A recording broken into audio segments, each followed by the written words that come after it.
I chilling as a stone statue for who knows how many centuries. Just a big old snake god, covered in moss, vibing in my broken-down temple in the middle of nowhere. Real glamorous life, let me tell you. Once a year, the villagers of Lysetia remember I exist.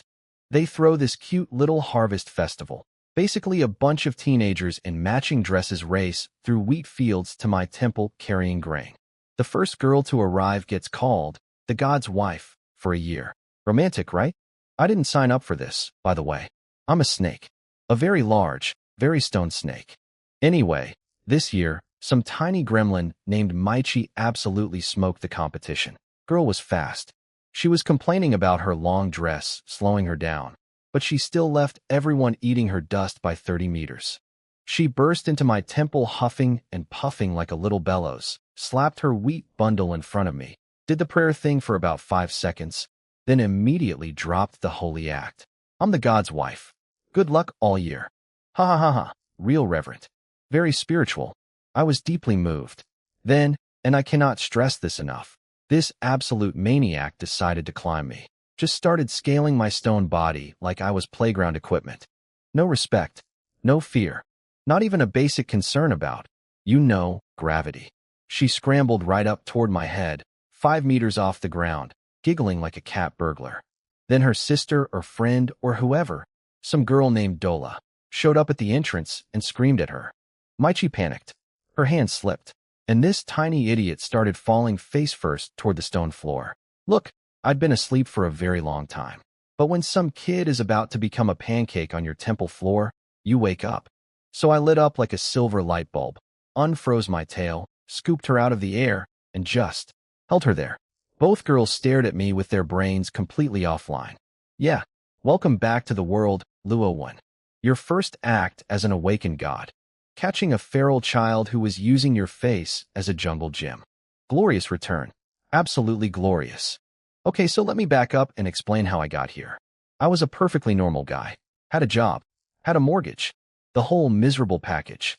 Then one night, I got up to use the toilet, dozed off on the seat for literally 1 second, and boom, woke up as a giant silver snake in some crumbling temple in fantasy medieval land. Cool. Cool, cool, cool. Totally normal Tuesday. So the bad news, I'm not human anymore. The good news, apparently I'm a god now. The Serpent of Abundance and Silver, if you want my full title. Sounds fancy, right? Well, don't get too excited. My temple is falling apart. My body literally just rebooted from being a rock, and my kingdom has shrunk from an actual empire down to one tiny village. But hey, no more 996 grind. No more mortgage payments. I'd call that a win. From the old snake's leftover memories, I pieced together what happened. Long ago, the world ran on this energy called ether. Giant beasts like me lived off the stuff. Then one day the ether just vanished, like someone pulled the cosmic plug. All the mega creatures started panicking. Without ether, they'd devolve into dumb animals and go extinct. So what did they do? They conned humans into worshipping them. Became gods. Started wars over who gets which group of believers. The winners got to keep their consciousness alive through faith, but their physical bodies slowly crumbled anyway. Eventually, they all fell asleep as spirit things, hoping ether would come back someday. And now it did come back. Just barely, like maybe 1/50th of the old concentration. But enough to wake me up, apparently. First thing I did after rebooting? Tried to summon a cheat system. Like every proper transmigrated gets. A golden finger. A status screen. Anything.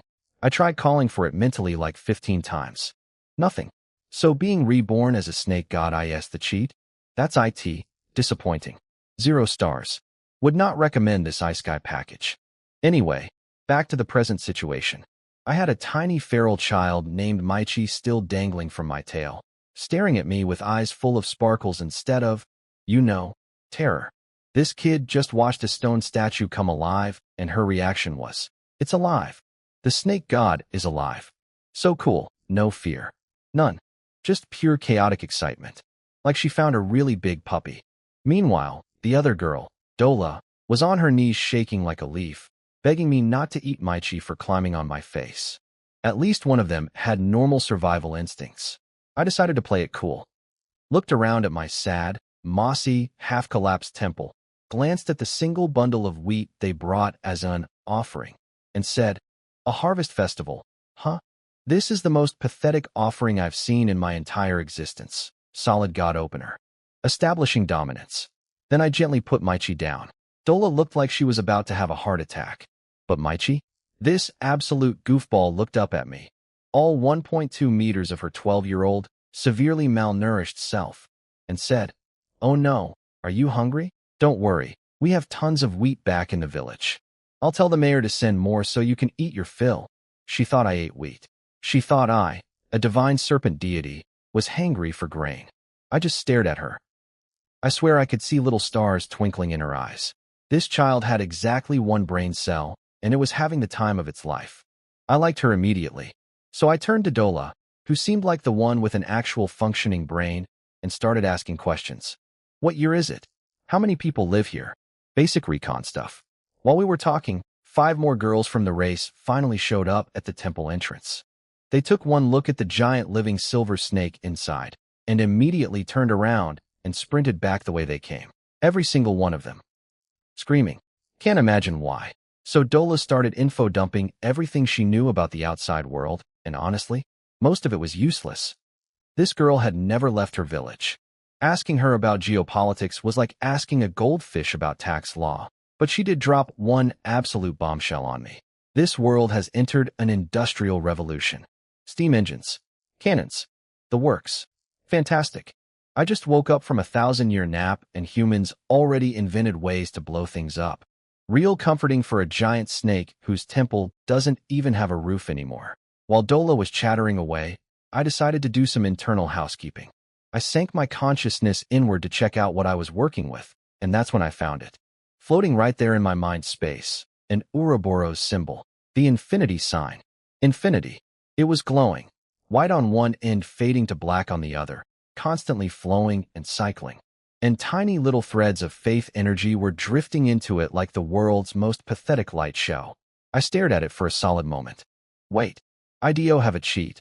I take back everything I said. This iSky package is at least 3 stars. Here's the deal. Faith energy, the stuff humans generate by believing in you, is basically poison for beast gods like me. It's useful, sure. It powers up your divine abilities and keeps your consciousness alive. But the side effects? You slowly stop being yourself. You go crazy. You become some warped version of what your worshippers imagine you to be. Every beast god knew this, and their original plan was survive the hibernation, wake up, and immediately rip out the faith and divine powers like pulling a rotten tooth. Painful? Absolutely. Like getting your soul shredded through a cheese grater. But better than going insane. The Ouroboros changes everything. The black part of the cycle? That's it purifying the garbage out of raw faith. The white part? That's clean, safe energy coming out the other end. Basically identical to natural ether. All the benefits, none of the slowly losing your mind thing. So while every other beast god who wakes up is going to face an awful choice, either perform agonizing spiritual surgery to cut out their divinity, or keep it and risk going bonkers, I get to have my cake and eat it too. 2 legs to walk on, baby. Ether and faith. Why pick one when I can have both? The old snake. I've been calling him Old White in my head. His original plan was to gut the divine powers immediately after waking up. No hesitation, even if it meant losing most of his strength. The other beast gods all agreed on this before they went to sleep. It was basically their group pact. Yeah, well, Old White's not driving anymore. I am. And I just found the cheat code that makes the whole sacrifice unnecessary. Now for the depressing part. I check my follower count. You know, like a divine social media dashboard. The abundance divine role lets me see exactly how many believers I have. Grand total, less than 2,000. And the quality? Oof. Almost all of them are what you'd call casual believers. People who maybe mutter my name during harvest season and forget I exist the rest of the year. Actual shallow believers? Less than 100. Devout believers? 3. Fanatics? 0. A big fat 0. I'm basically a god with the follower count of someone's cat's Instagram page. Dola also mentioned that the old Lysetia kingdom, my kingdom, the one the original snake built, collapsed ages ago. What's left is some place called the Winston Kingdom, and most people there have 0 clue I ever existed. A few hidden noble families and remote mountain villages still keep the faith, but that's about it. Some scattered temple ruins here and there. Temple ruins. My legacy is ruins. I slept for 1,000 years and all I got was ruins and fewer than 2,000 people who vaguely remember my name. But you know what? I'm not discouraged. I've got the Ouroboros. I've got two divine roles to work with, abundance and silver, and I've got a world where ether is slowly coming back, which means every other beast god is going to be waking up too, most of them confused, weakened, and possibly insane from centuries of unfiltered faith corruption. Meanwhile, I've got a built-in faith purifier and unlimited growth potential. One step at a time. One bite at a time. Let's build this snake empire back up. But first, I should probably figure out what my powers can actually do right now, because having infinite potential means nothing if my current strength is basically, slightly, intimidating garden hose. Now, while I was busy doing my whole, newly awakened deity taking inventory thing back at the temple, apparently the village was having a meltdown. Here's what I pieced together later. Those 5 girls who showed up, saw me, and immediately broke every sprint record in human history? Yeah, they ran straight back to the village screaming about a monster in the temple. 3 of them burst out of the forest so fast that one literally face-planted into a wheat field. Real graceful. The old village chief, a guy named Andrew, was just standing on a ridge having a nice philosophical chat with his buddy about whether gods are real. His friend was doing the whole enlightened skeptic thing. Gods aren't real, it's all just primitive nature worship, blah blah blah. Great timing on that take, buddy. I was literally awake and having a conversation 3 miles away. Then the screaming girls arrived, and everything went sideways. Monster. Giant snake. It ate Maichi and Dola. Except I didn't eat anyone. I was being perfectly polite. But sure, let's go with monster. The villagers started arguing among themselves. Some were like, probably just a big python. Others were going, but pythons don't attack people around here. A few young guys wanted to grab farm tools and charge in like discount nights. You know, typical mob energy. But old Andrew? That guy impressed me. First, he calmed everyone down. Then he sent the young men back to town for actual hunting weapons instead of trying to fight a giant snake with wheat sickles. Smart man. But then, and this is the part that really got my attention, he whispered to his younger son Joel to secretly watch the grain tax collectors who'd recently arrived with a squad of city soldiers. Don't let a single one of them leave your sight. If any of them try to slip away quietly, you know what to do. Joel's eyes went cold and he nodded. Just like that. This sweet little farming village apparently had a whole secret ops division I didn't know about. See, here's what was actually going on. Andrew wasn't just some random old farmer. His family, they were the hereditary priests of mine. Generation after generation, they'd passed down the secrets of what they called the Age of Divine Hiding. The truth about beast gods going to sleep, about ether disappearing, about everything. They had a whole basement full of ancestral journals, and even a silver snake ring as proof. Andrew himself had been skeptical most of his life. Sure, Grandpa were secret priests of a snake god. Very normal family tradition. He even suspected his ancestors might have been cult leaders.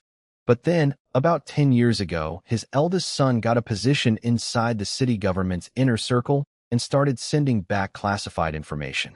Turns out other gods were waking up across the world. The age of divine hiding was officially over. So when Andrew heard, giant silver snake in the temple, he didn't panic.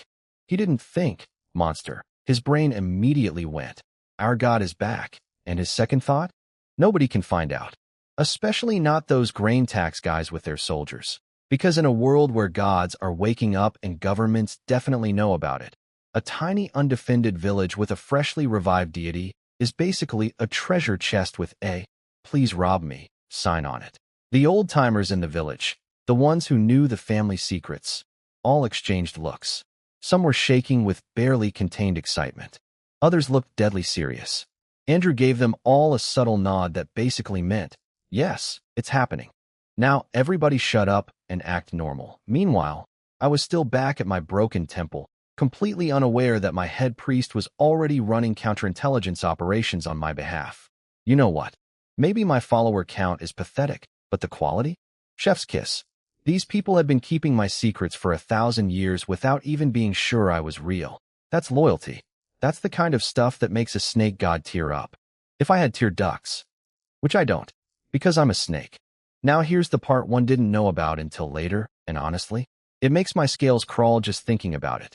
While I was sitting in my crumbly temple having a lovely chat with two village girls and feeling pretty good about my whole reborn as a god situation, there was a guy on a hilltop about 3 miles away, watching me, with binoculars.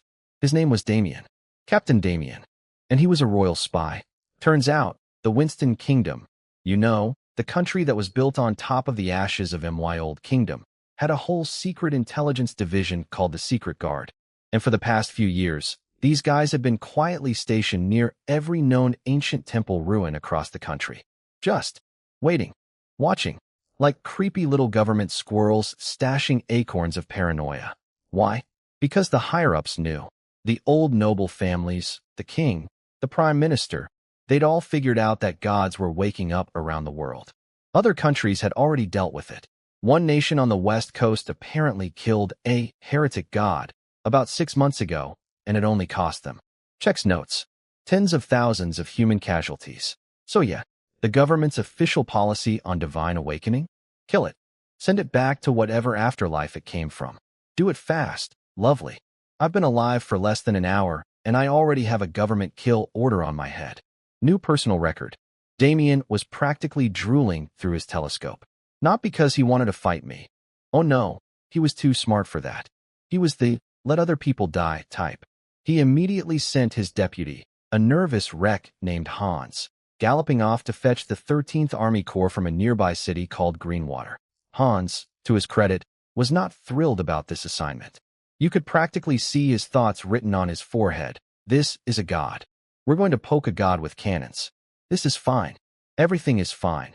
But orders are orders, so off he went, probably sweating through his uniform. And Damien? This paranoid little weasel wasn't satisfied with just one message. Oh no. He also pulled out a carrier pigeon, a backup carrier pigeon that he and some general had specifically trained for exactly this scenario, stuffed a note into a tiny tube, strapped it to the bird's leg, and launched it into the sky. 2 messages. 2 different routes. Belt and suspenders. This guy really wanted me dead. He even made sure to tell Hans, don't tip off the grain tax collectors in the village. Don't do anything extra.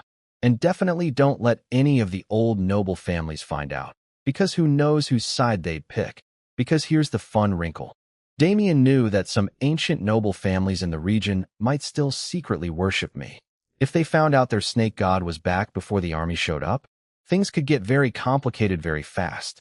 So there I was, completely oblivious, asking a 12-year-old about the local calendar system, while 3 miles away a military intelligence operation was spinning up to bring an entire army corps to my doorstep.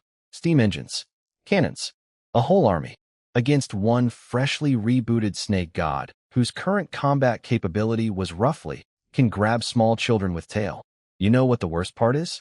Damien actually said, and I quote what I was told later, I wonder what a war between gods and mortals looks like. How exciting, exciting. The man was watching my potential assassination like it was entertainment. I really should have checked my surroundings before getting comfortable.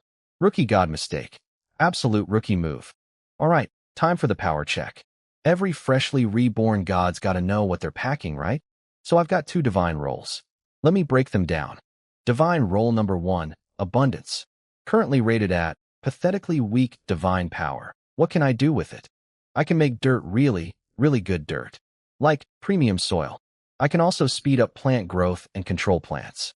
Oh, and I can use plants as surveillance cameras, see through grass, trees, flowers, the whole salad bar. Sounds cool until you realize the maximum range of my big soil blessing move covers roughly 1 small town. And after using it, I'm so drained I need days to recover. I'm basically a sprinkler system with a god complex. The preview for the next upgrade looks promising though. Fertility boosting and flesh regeneration. So eventually I could be a healer and a divine matchmaker. Every village grandma's dream deity. Divine role number 2, silver. Also pathetically weak. This one lets me slowly harden my own body into something tougher than normal flesh, kind of like organic armor plating. In combat, I can hit enemies with a petrification blast, turning them to stone from the outside in. Pretty metal, honestly. Pun intended. I can also create silver or veins underground out of thin air. Just conjure a mine. The catch? It takes a human lifetime for one small vein to fully form. So if anyone's looking for a get-rich-quick scheme, this ain't it. Future upgrade preview. Commerce and purification powers. So one day I could be a god of trade deals and spiritual cleansing. Snake God, Investment Banker Edition. Now for the depressing reality check. Old White, the original snake, was about 120 meters long at peak power. Body tough as a steel battleship. In the medieval era, that was basically invincible. Nothing could touch him. Swords? Laughable. Arrows? Please. But this era has cannons. And I'm not even close to peak power right now. I'm freshly rebooted, running on fumes, with fewer than 2,000 half-hearted believers feeding me the spiritual equivalent of pocket change. My divine abilities run out after a few uses like a cheap battery. After that, all I've got is my physical body, which sure, is tougher than any human's, but tougher than a human doesn't mean much when that human has artillery. Here's what really kept me up at night. Gods can bleed in this world. Gods can die, and they stay dead for a very long time. Sure, we can technically resurrect eventually, but that just means anyone who kills us once will happily do it again. And again, like whack-a-mole, but with deities. And if your faith base gets completely wiped out while you're dead, game over. Permanent deletion. No respawn. So let me summarize my situation. I'm a weakened snake god in a world entering the age of gunpowder, with no army, no allies, a crumbling temple, and the divine combat effectiveness of a particularly angry garden hose. Is this a god-tier start or a garbage-tier start? Honestly can't tell anymore. But I do have one secret ace up my sleeve. The Ouroboros symbol has one more trick I haven't fully explored yet. A big one. Whether I can pull it off fast enough is another question entirely. First things first though, let's check if anyone's watching me. I spread out my plant vision power. It's a weird sensation, like dropping a pebble into a still lake and riding the ripples outward.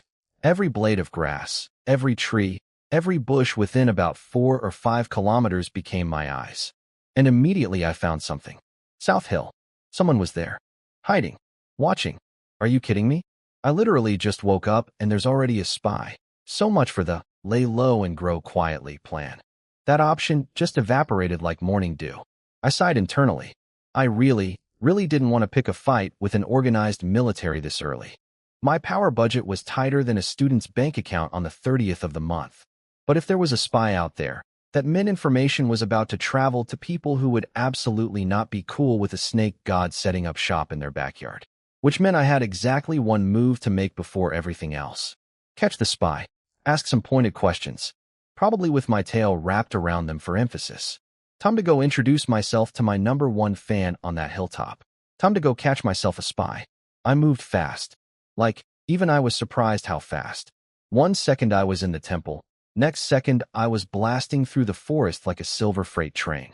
Trees shaking, birds exploding out of the canopy in every direction. Real subtle entrance. Very stealthy. 10 out of 10 for discretion. The 2 girls didn't even have time to blink before I was gone. Sorry, ladies. Your snake god has a meeting with a peeping Tom. Now, Captain Damien up on his hill? He saw me coming. Through his little binoculars, he watched the trail of panicked birds heading straight at him like a feathery arrow of doom, and his brain did the math real quick. 3,000 meters away, hiding in tall grass. And it still found me. Yeah, buddy. Plant vision. Every blade of grass is my security camera. You picked the wrong bush to hide behind. I could practically smell his panic from here. And to his credit, the man was smart enough to know running was pointless. A human sprinting through dense forest versus a giant snake designed for exactly this terrain? That's not a chase, that's a delivery service. So what did Captain Damien do? He pulled out his pistol, closed his eyes, and shot himself in the head. I arrived at the hilltop to find a dead man in civilian clothes and a warm gun. Really? Really?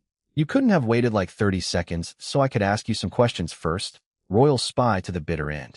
Gotta respect the commitment, even if it was incredibly inconvenient for me. I had so many questions. Who sent you? How many troops? What's the political situation? Do you guys have good restaurants in the capital? All gone. Because Mr. Loyalty couldn't handle a job interview with a snake. But, and this is where my magnificent nose saved the day, I could smell that a second person had been here recently. The scent trail was fresh and heading downhill. Fast. Oh good. The backup spy. Let's try this again, shall we? I took off after him. Lieutenant Hans was already running for his life through the forest.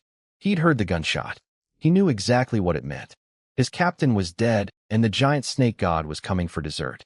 This poor guy was booking it, running faster than he'd ever run in his life, fueled by pure liquid terror and thoughts of his sister Anna waiting for him back home. I can't die. Anna is waiting for me. Very dramatic. Very sad. Also very futile, because I was closing the gap in seconds. The sound of panicked birds behind him was getting closer and closer, like the world's worst nature soundtrack. Then, and I swear I didn't do this on purpose, a vine tripped him. Okay, fine. It was my vine. My plant powers. But in my defense, I needed him to stop, and asking politely didn't seem like an option at this speed. Hans face planted into the dirt, scrambled to get up, looked up, and there I was.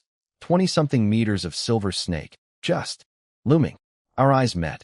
Mine, calm, curious, mildly amused. His, the look of a man whose entire soul just left his body. Now here's where Hans and his dead captain were very different people. Damien chose death for the kingdom. Hans chose life for his sister. Without even a second of hesitation, this man threw himself face first into the ground and started groveling like his life depended on it. Which, you know it did. Great snake god, your majesty. Please spare me. I know I'm unforgivable, but I have reasons to live. Please, your merciful holiness. He was smashing his forehead into the dirt so hard, he started bleeding. Dude. Buddy. The ground didn't do anything to you. Calm down. And then, without me asking a single question, this man proceeded to spill everything. The Royal Spy Agency. Their mission. The King's orders. The Prime Minister's policy on gods. The 13th Army Corps stationed nearby. The other countries that had already killed awakened gods. The hundreds of thousands of casualties those fights caused. His dead captain's backup plans. The carrier pigeon. Everything. It was like someone opened a faucet of classified information and forgot to turn it off. I just sat there. Didn't say a word. Didn't move. Just stared at him with my big snake eyes. And the less I said, the more he talked. It was incredible. Turns out the most effective interrogation technique in the world is just being a giant silent snake. Who knew? He also told me why he couldn't die. His sister Anna was being stalked by some noble creep back in the capital, and without Hans alive to protect her, that scumbag would eventually make his move. Whether this story was true or just a creative survival pitch, I didn't care. The information was what mattered. After about 30 minutes of Hans basically reading me the kingdom's entire classified database, I'd learned more about this world's political situation than I could have gotten from $100. Kill him? Easy. Pointless. This guy was a walking encyclopedia of useful intelligence, and he was motivated to stay loyal as long as I kept him breathing. So I made my decision. You're not bad, kid. Since you understand your mistakes, you'll follow me from now on, whether everything you've said is true or false. Well, we'll find out soon enough. Hans looked up at me with the expression of a man who just got pulled out of the ocean 1 second before drowning. And just like that, I had my first minion. Not exactly the glorious divine court I imagined, but hey, every empire starts somewhere. Mine started with a traumatized spy with dirt on his face and blood on his forehead. Majestic. Back at the ranch, or temple, rather, things were developing. The village had mobilized a whole rescue squad. 20-something young guys armed with hunting gear, led by Old Man Andrew himself, marching into the forest to confront the monster that had captured 2 girls.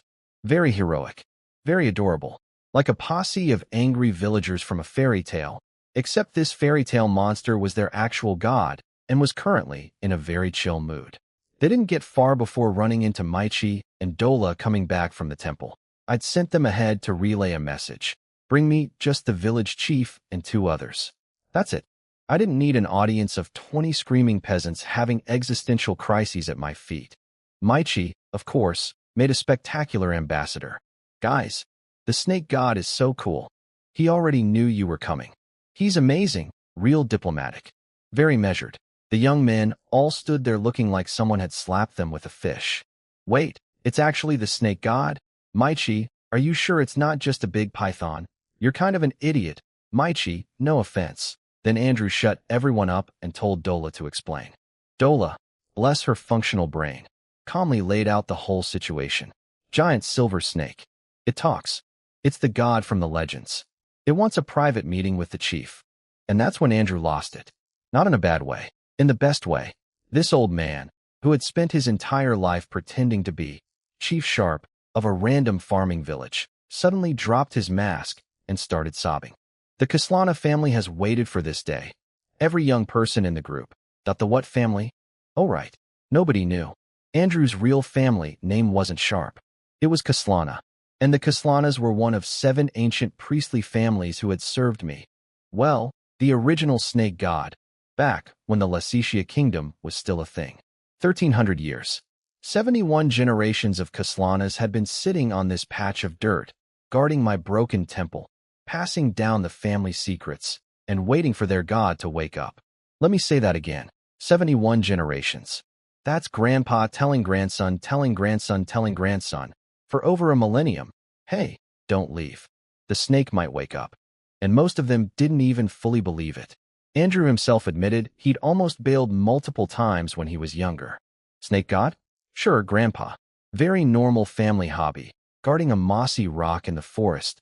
The family history was honestly kind of heartbreaking, even for a snake. After Lysetia fell, the new kingdom hunted down all 7 priestly families. Carpet searches. Purges. They burned and demolished every snake temple they could find. Most of the Kaslana branches were wiped out. The survivors changed their names, scattered, and hid like mice. One ancestor eventually snuck back to this village, specifically because my temple ruin was still standing here. And from that point on, the family rule was simple. Stay low, don't get involved in politics, have lots of kids, spread them out, and never let the main branch connect publicly with any of the branch families near other temple sites. Eggs in different baskets. Cockroach survival strategy. Brilliant, honestly. But 1,000 years of this. The toll was insane. Some family heads just straight up abandoned the post. Village got wiped out by wars multiple times. Every time, someone from the bloodline would eventually wander back, find the secret cellar, read the old journals, and pick up the torch again. The town wasn't even called Lysetia on official maps. It was registered as Greenfield Town. The villagers only started calling it Lysetia about 30 years ago as a sneaky way to keep the faith alive by baking it into local culture. Because in this age of steam engines and newspapers and the mechanical god church dominating everything, nobody was going to worship an ancient snake deity unless you disguised it as quaint village tradition. Andrew knelt before me and poured all of this out. 1,300 years of family heartbreak, delivered through ugly crying and a cracking voice. He wasn't asking for a reward. He just wanted his God to know what his ancestors had done, what they'd sacrificed, how many times the flame had almost gone out, but someone always relit it. And you know what I did? I shut up and listened. Every word, every sob, every hiccup. Because what do you even say to that? Thanks for the 1,000-year loyalty program. Here's your rewards card. No, you just listen. Some things deserve silence. Those 3 devout believers I detected earlier in my faith scanner? I'd bet my entire silver-scaled body that Andrew was one of them. This man had spent his whole life half doubting, half hoping, guarding a crumbling temple for a god he wasn't sure existed. And I showed up. Right here. Not at some other ruin. Here. In his village. On his watch. If I still had human eyes, they might have gotten a little dusty. But I'm a snake. Snakes don't cry. We just stare. Very intensely. With feeling. Right, so where were we? Oh yes. I had a sobbing old man, 2 terrified young guys, and a traumatized spy all within spitting distance of my crumbling temple.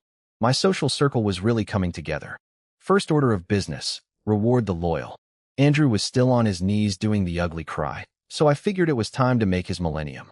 Literally, I reached through my faith connection, grabbed the divine power, and basically zapped him with a full-body holy energy makeover. Silver light engulfed the old man like a divine microwave. The 2 young guys next to him nearly had simultaneous heart attacks. Village chief, what's happening? Relax, kids. I'm not cooking your grandpa. I'm upgrading him. When the light faded, Andrew looked. Well, still OLD on the outside. Same wrinkly face, same white hair. But inside, completely rebuilt. All his aches, pains, bad joints, foggy eyes gone. The man straightened his back for the first time in probably 20 years and stood there blinking like someone who just remembered what not being in constant pain felt like. Congratulations, Andrew. You are now my first official priest in this era. Employee number 1. Here's your welcome package. 2 divine spells. Spell 1, Petrification. Turn things to stone. Very on-brand for a snake god's priest. Spell 2, Growth Acceleration.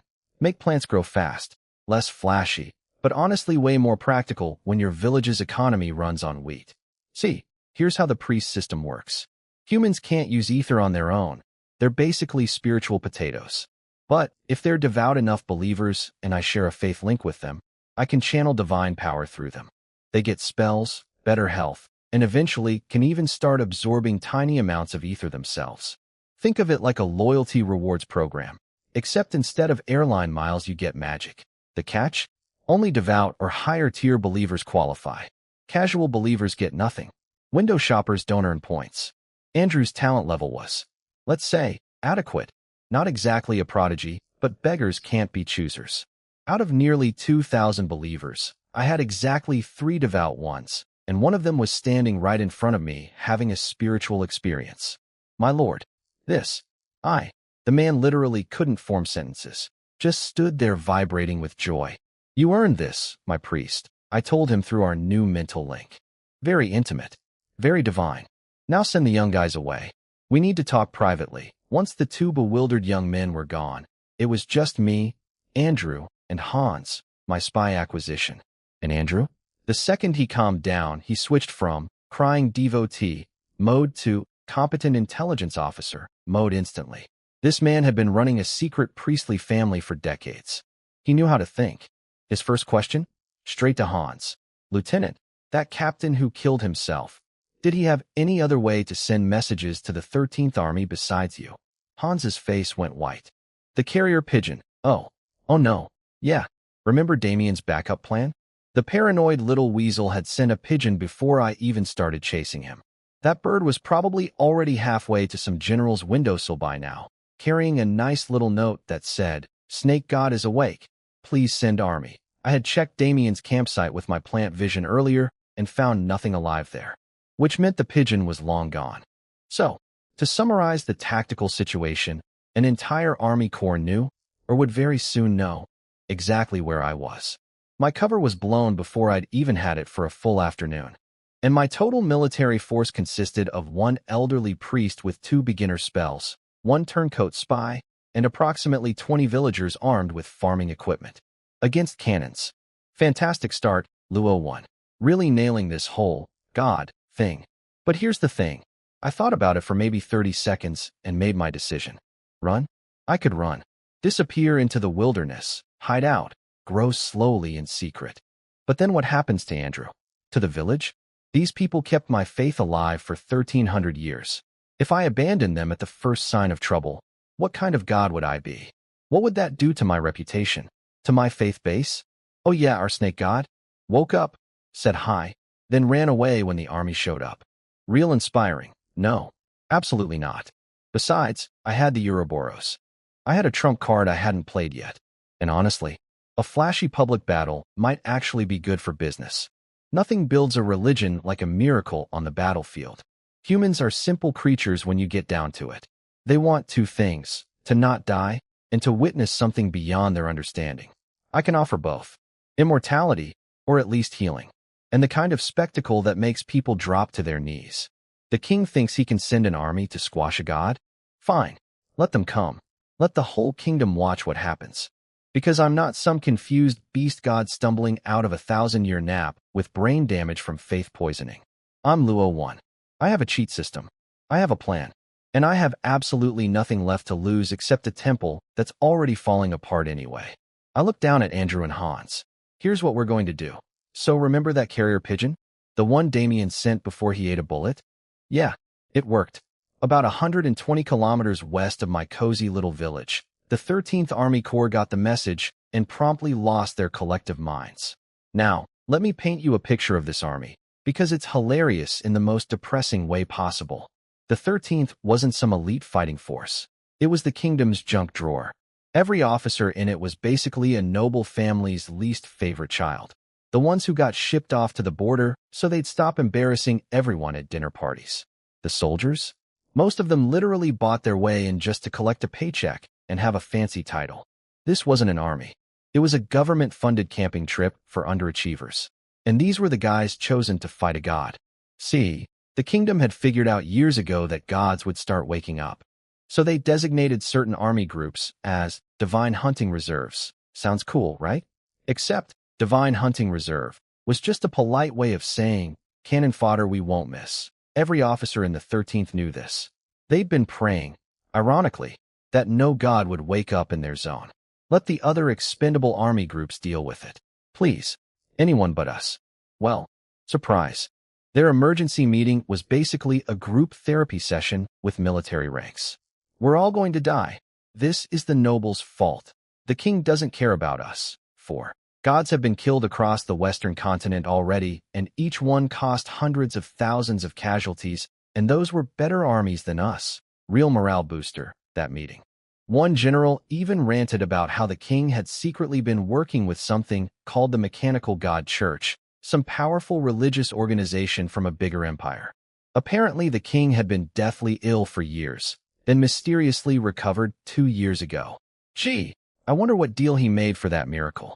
And now the same church was supposedly helping kingdoms hunt down ancient gods like me in exchange for, well, god blood samples. Great. Wonderful. A continent-spanning religious organization that collects deity blood. Nothing concerning about that at all. Finally, the big boss spoke up. Duke Hayes, commander of the whole 13th. A marginalized noble himself, but smart enough to see both the danger and the opportunity. Shut up, all of you. Yes, this is dangerous. But if we pull it off, every single one of us gets a second chance at relevance. Also, I made a deal with someone in the mechanical church a year ago. They'll give us help. All we have to do is save them some of the snake god's blood. The room went quiet. Half the officers looked terrified. The other half looked like wolves who just smelled meat. Backroom deals with a creepy church. Secret blood harvesting. Using expendable troops as bait. These people were running a whole criminal enterprise disguised as a military operation. And I was the target. 3 hours after getting the pigeon message, the entire 13th Army Corps started marching. All 4 divisions. 160,000 soldiers, rolling toward my village at about 30 kilometers a day. Let me do the math for you. That gives me roughly 1 week before a sea of humans with cannons shows up on my doorstep. But wait, there's more. Because apparently one army wasn't enough. From the south, another entire army corps was also mobilizing. 2 armies. Pincer movement.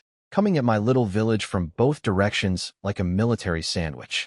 Oh, and the roads in and out of Greenfield Town? Already blocked. Neighboring garrisons sealed everything off. Nobody in, nobody out.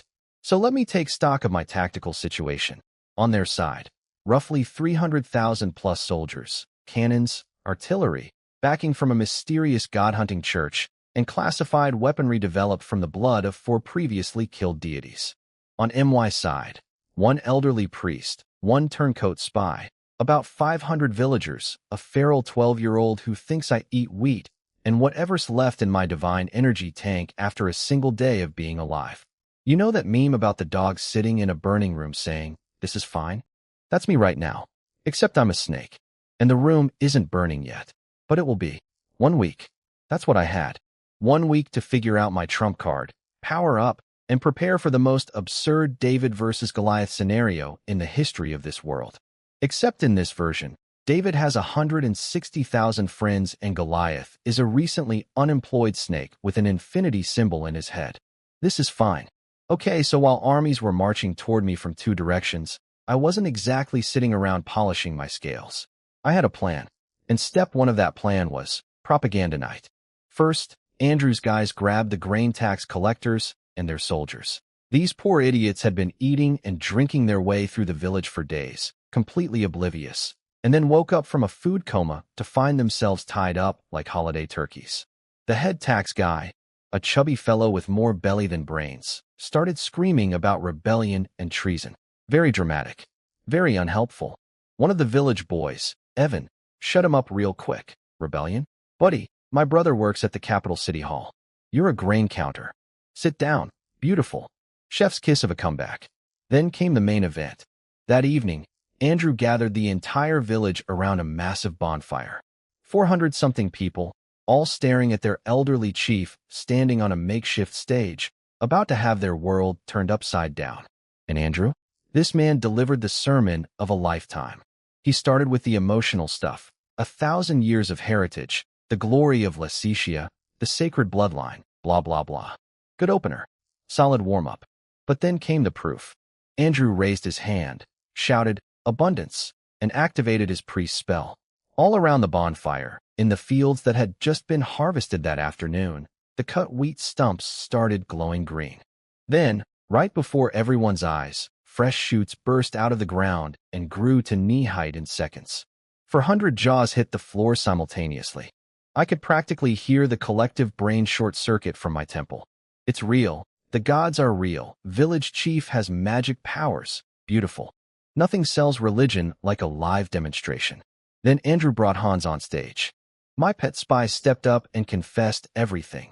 His identity as a royal secret agent, the kingdom's plan to hunt and kill me, the armies being mobilized, all of it. The reaction was exactly what I needed. The young villagers went from, "Wow, cool magic," to "Death to the blasphemers," in about 4 seconds. Fastest radicalization in human history. The king wants to kill our god? Those noble scumbags. We should rebuild the Lysetia kingdom. Divine punishment, honestly? Almost too easy. These kids had grown up marinating in snake god culture their whole lives. The identity switch from random farming villagers to chosen people of the serpent deity took zero effort. It was already baked in. We just turned up the oven. Now, was I actually going to send these wheat farmers to fight 160,000 soldiers? Of course not. I'm a snake, not a monster. Well, technically I am a monster, but not that kind. The whole rally had one real purpose. Crank up the faith levels. See, becoming a devout believer doesn't happen overnight. You can't just yell, "I believe," really hard and level up. It takes genuine conviction, emotional investment, and sustained commitment. But what you can do is take a village full of casual believers and light a fire under them. Push them from, "Yeah, I guess the snake god is okay," to, "I would die for the snake god," as fast as possible. More devout believers means more potential priests. More priests means more divine spell users.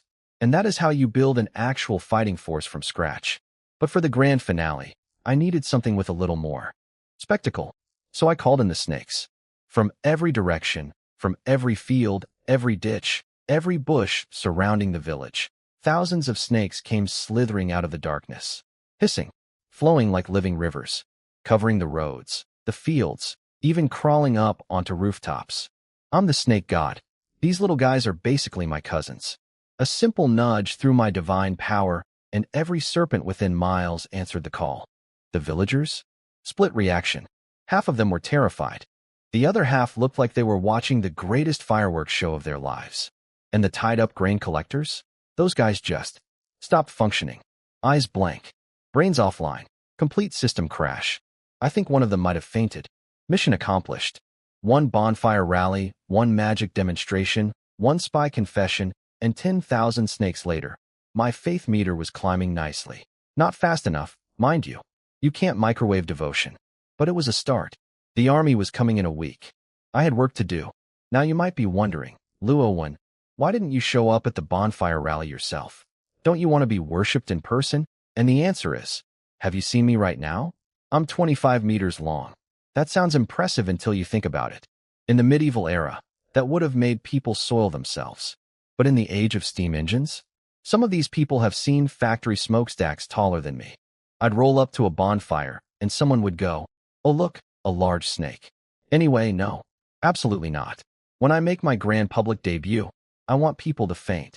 I want jaws on the floor. I want poets writing about it for generations. 25 meters doesn't get you that. I need to go big. So instead of playing celebrity at the village barbecue, I was back at my temple doing something far more important. Eating. Not food. Energy. Remember my Ouroboros cheat? Well, here's the thing I hadn't fully explained yet. It doesn't just purify faith, it stores it. And it's been storing it for over 1,000 years. See, my soul didn't just arrive when I woke up today. Oh no. I've technically been inside this snake since the beginning of the divine hiding era. When the original silver serpent died, the Ouroboros grabbed my soul from wherever I was and stuffed it into the snake's body like a spiritual squatter. Then I slept for 1,300 years. During all that time, every other beast god was just floating in humanity's collective consciousness, getting slowly poisoned by messy human thoughts and burning through their faith energy just to stay alive.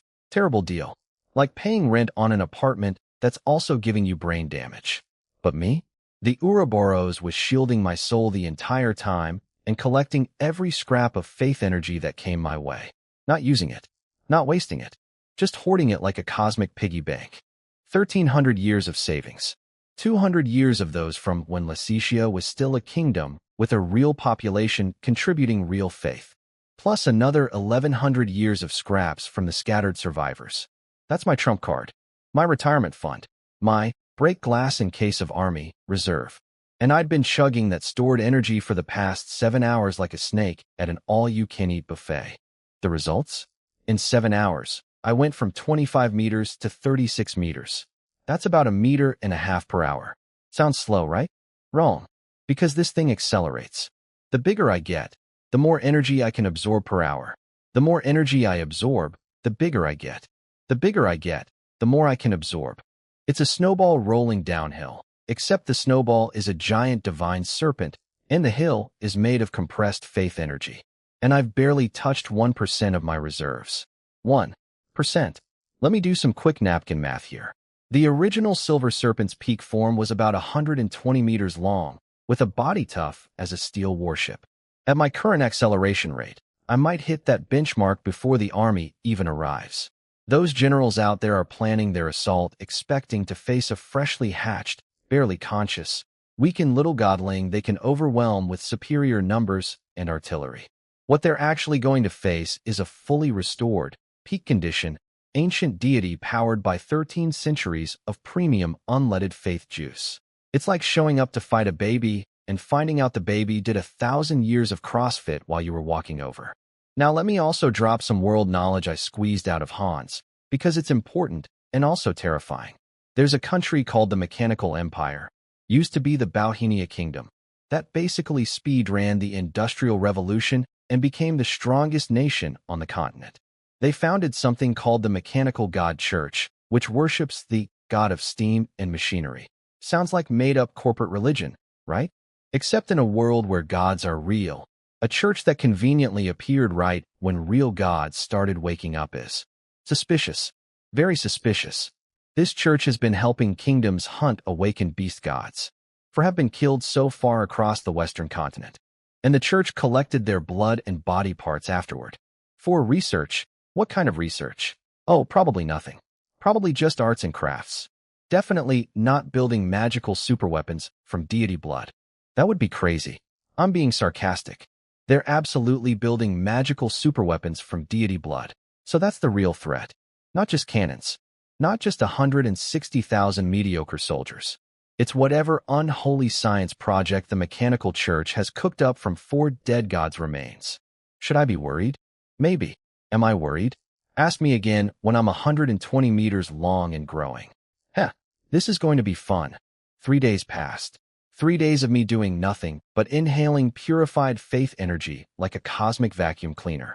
Meanwhile, the village was handling things beautifully without me. They noticed pretty quickly that the roads had gone dead. No merchants, no travelers, nobody. Scouts confirmed the obvious. Military checkpoints on both sides, about 20 kilometers out. Greenfield Town was officially sealed off, like a quarantine zone. The message was crystal clear. Stay put, little villagers. The army is coming. Andrew, bless his priestly heart, handled the civilians like a pro. Don't panic. Harvest everything. Move supplies into the southern hills. Set up camp near the temple. And most importantly, stay alive, because the snake god will need you after the battle.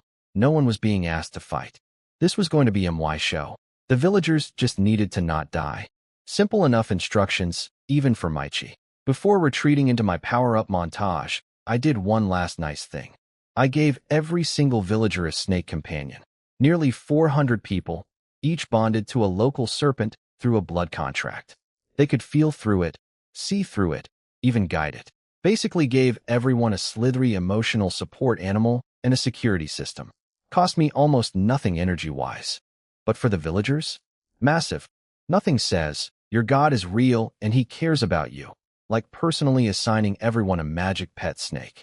Faith meters went up across the board. Now the fun part. For 3 straight days, I sat in my ruined temple and did nothing but grow. And grow. And grow. Remember how I said the energy absorption accelerates? I wasn't kidding.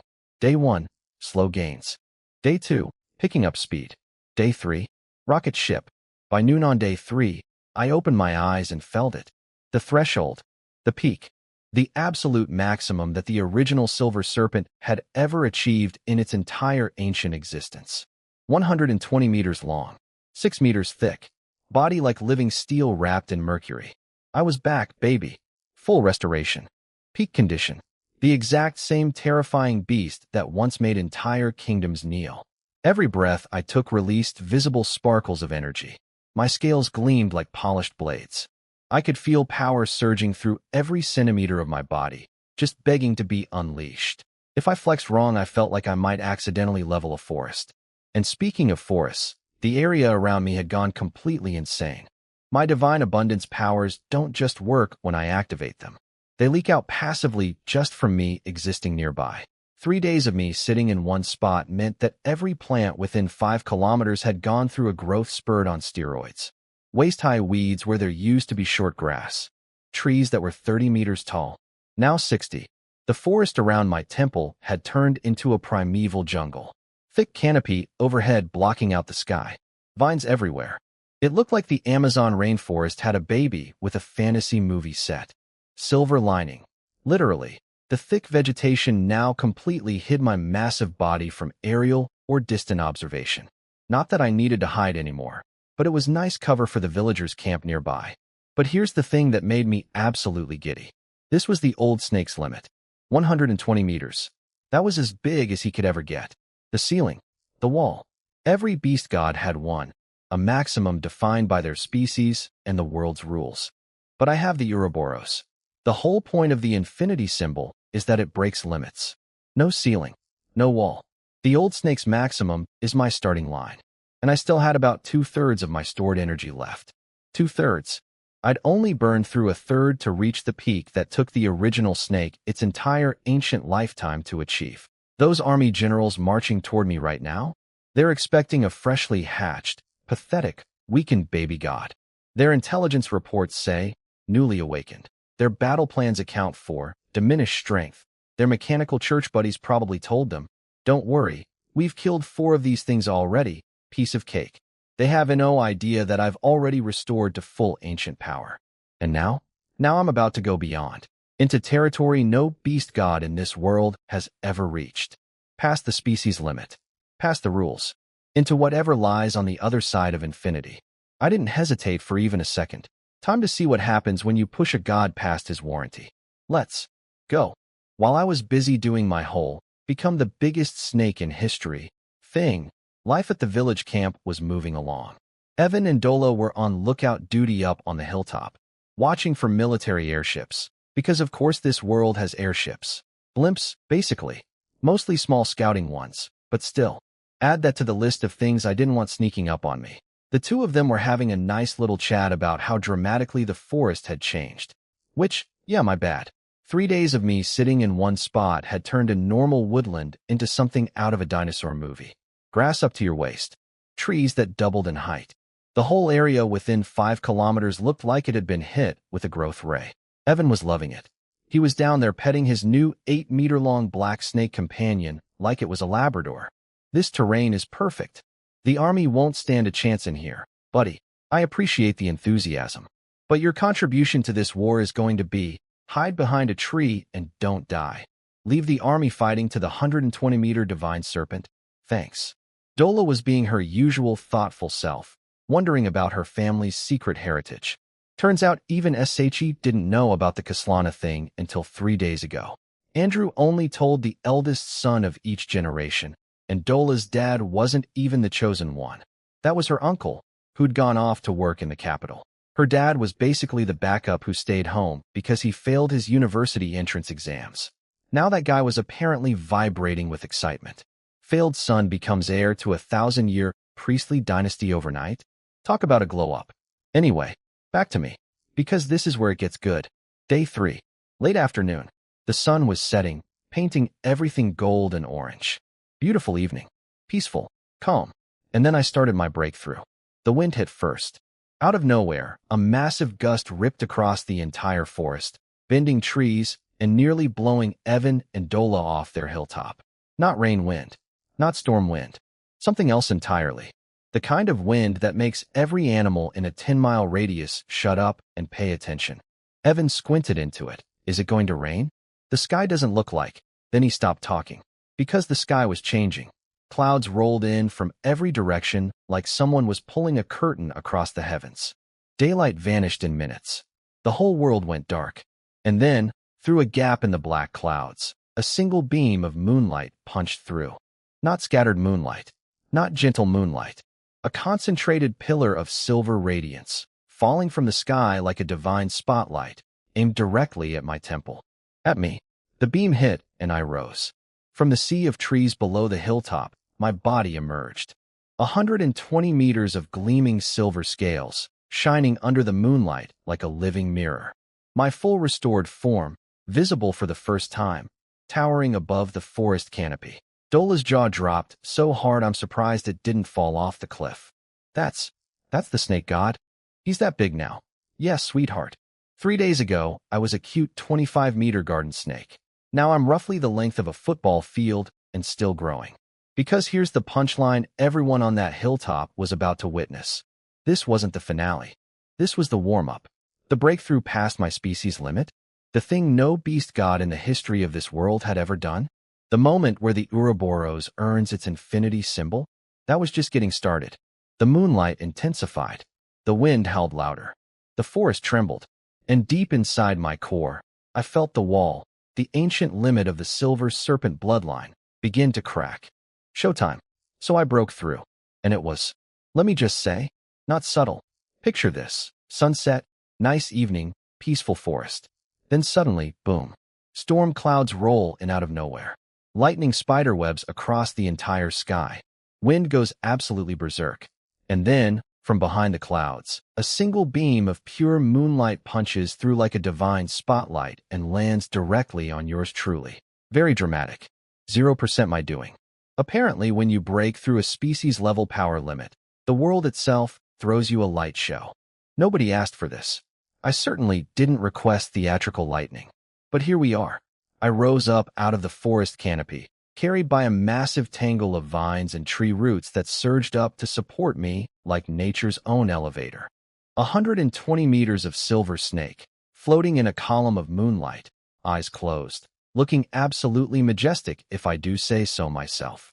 Then I opened my eyes, and I started growing. Not the slow, steady, 1 meter per hour growth from before. This was like someone hit fast forward on a nature documentary about the world's worst nightmare. My body inflated like a balloon at a birthday party thrown by Satan. 10 meters bigger. 20. 50. 100. The forest right around me, about 500 meters in every direction, just died.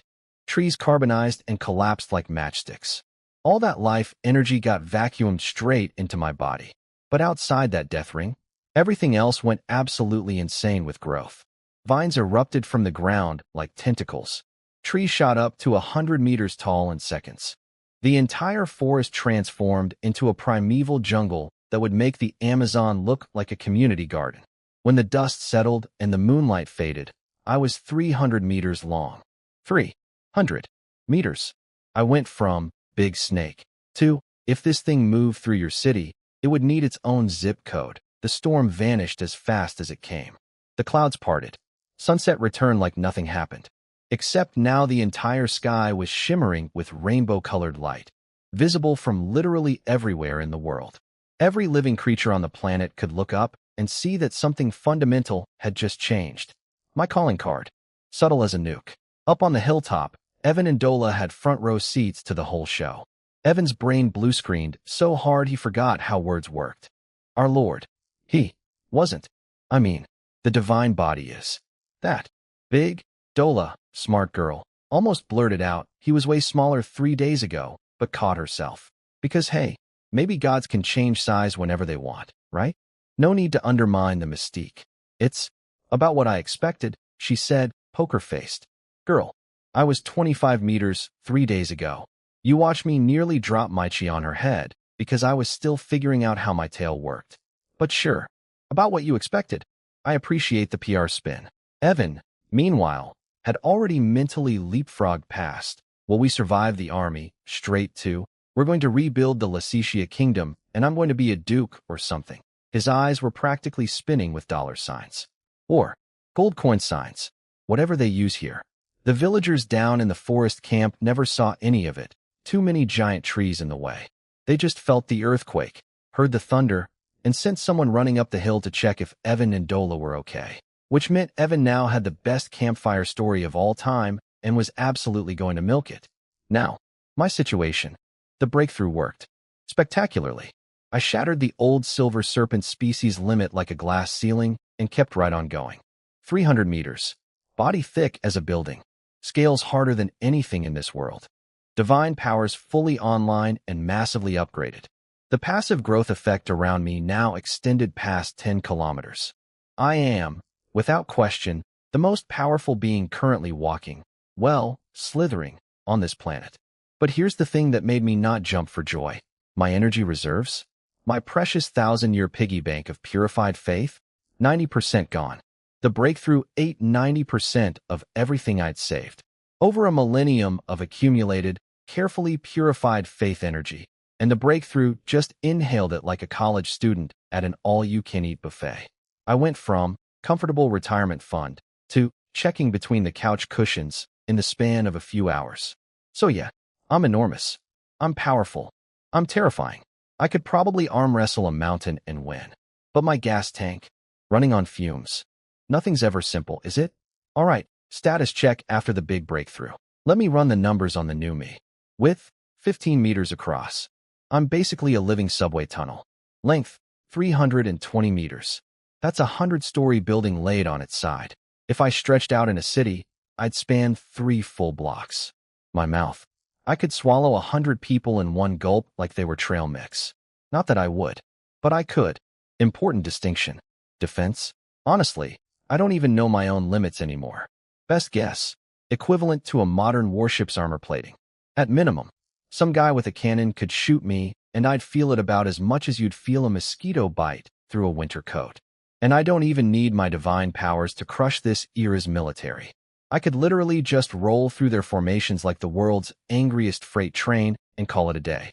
So that's the good news. Now the bad news. My 1,000-year savings account. Down to about 10%. The breakthrough devoured 90% of everything I had. And here's the kicker. Only half of that actually went into powering me up. The other half? Wasted fighting the world itself. Yeah, apparently the universe has rules about how powerful things are allowed to be at any given time. The ether levels on this planet are still barely recovering. We're talking earliest baby stages. A being as strong as me isn't supposed to exist right now. So when I broke through, the world's natural laws basically went, excuse me, SIR, and tried to push me back down. My Ouroboros burned through half my reserves just arm wrestling reality into submission. The upside? My little tantrum with the cosmos accidentally accelerated the planet's entire ether recovery timeline.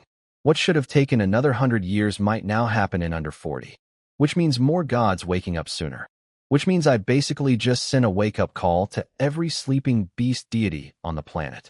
You're welcome, everybody. Your boy Luo when just fast-forwarded the apocalypse. No need to thank me.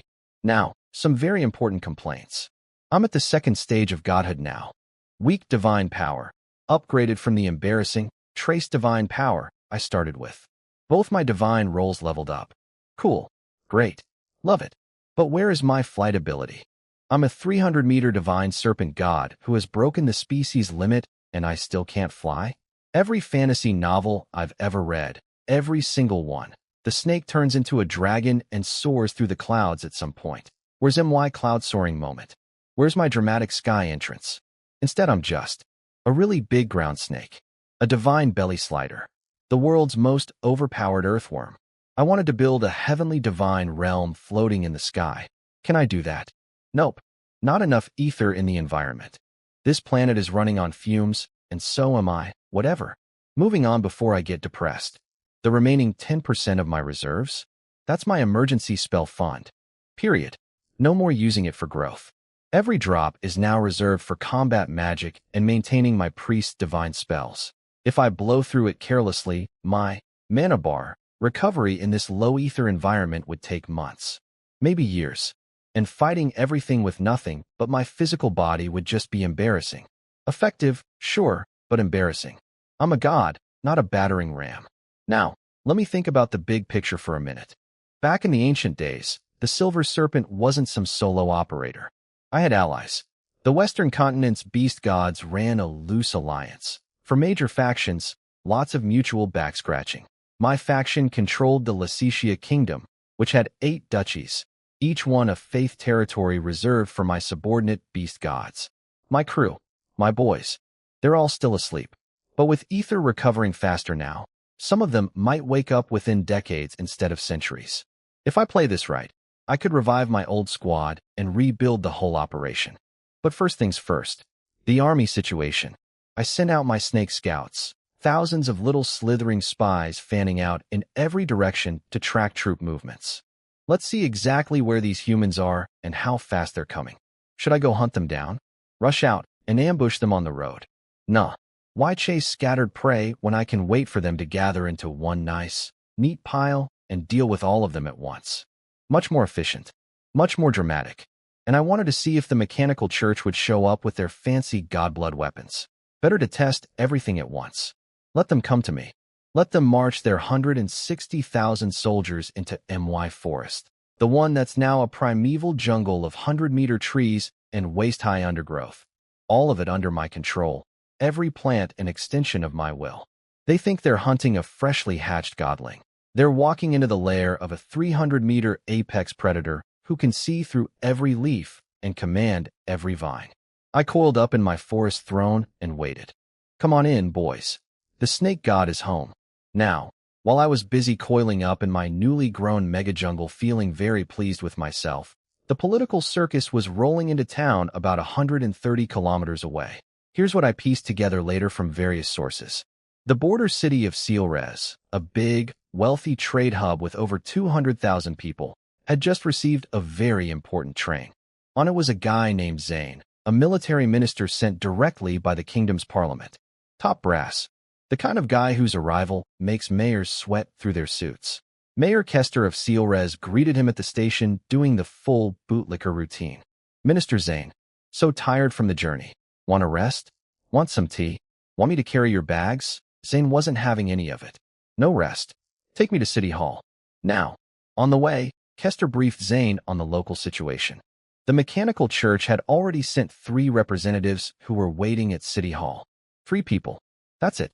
3 guys from the most powerful religious organization on the continent, just casually hanging out in the meeting room like they were waiting for a dentist appointment. Oh, and their friends outside the border? Not so casual.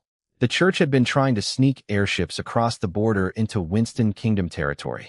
Multiple attempts, all intercepted by border patrols. These people were like hungry dogs circling a steak. They could smell that a god had awakened, and they wanted in. Zane's reaction to this news? A cold snort. These mechanical church people have noses like hyenas. Yeah, real comforting allies you've got there, minister. But then came the really juicy part. Zane introduced Mayor Kester to a man in his entourage, a middle-aged guy who looked like a nobody. This is Aiden Sharp, a secretary from the East District City Hall in the capital. Kester shook his hand, confused. A secretary? From one district office? Why would the military minister personally introduce some random paper pusher? Then Zane smiled, apparently for the first time this entire trip, and dropped the bomb. Sharp is his public name. He has another one. Aiden stepped forward. Allow me to properly introduce myself. Aiden Kaslana. My hometown is a little place you may have heard of, Greenfield Town. Kester nearly choked on his own tongue. Kaslana. Greenfield Town. The storm's epicenter.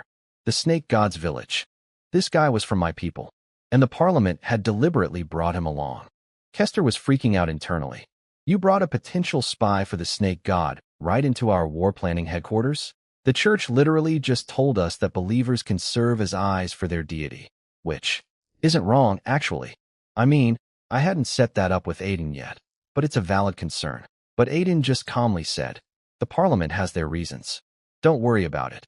Oh, so this was Andrew's eldest son, the one who'd gone to the capital and climbed the government ladder. The one who'd been secretly sending intelligence back to the village for years. The guy Andrew was so proud of. And now the Parliament had placed him right in the middle of their own war room. Were they using him as bait? As a negotiation channel? As insurance? I had no idea yet. But the fact that the kingdom's legislature was playing games this complicated told me something important. These weren't stupid people. Ruthless, maybe, but not stupid. Then came my little contribution to the evening's entertainment. Right as they were about to enter the meeting room, my breakthrough happened. 130 kilometers away, I was busy shattering species limits and punching holes in reality, and the side effect, that rainbow aurora across the entire sky, lit up right over their heads. Everyone on Zane's team stopped and stared. The whole city stopped and stared. Streets full of people pointing at the sky, going, "What is that?" Kester, doing some quick mental math. "Minister, you don't think this is connected to?" Zane didn't answer. He just stood there looking at my light show, and for the second time that evening, he smiled. Now that made me nervous when I heard about it later. Because when a military minister watches your divine breakthrough fireworks, and his reaction isn't fear, but a smile, that means he's either insane, or he knows something you don't. Either way, he turned away from the window and walked into the meeting room without another word. Everyone scrambled to follow. The mechanical church, the military, the parliament, a secret Kaslana agent, all gathering in one room, under a sky painted with the colors of my ascension. Every player was moving into position.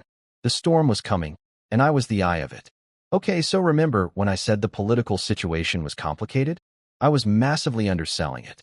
Let me tell you what was happening in Sealres that night, because this is where the story goes from snake versus army to four-dimensional chess with a side of body. Horror. Minister Zane arrived by train. A big deal military minister sent by the Parliament itself. Met with the mechanical church representatives, had dinner, then retired to his quarters. Normal stuff. But he didn't sleep.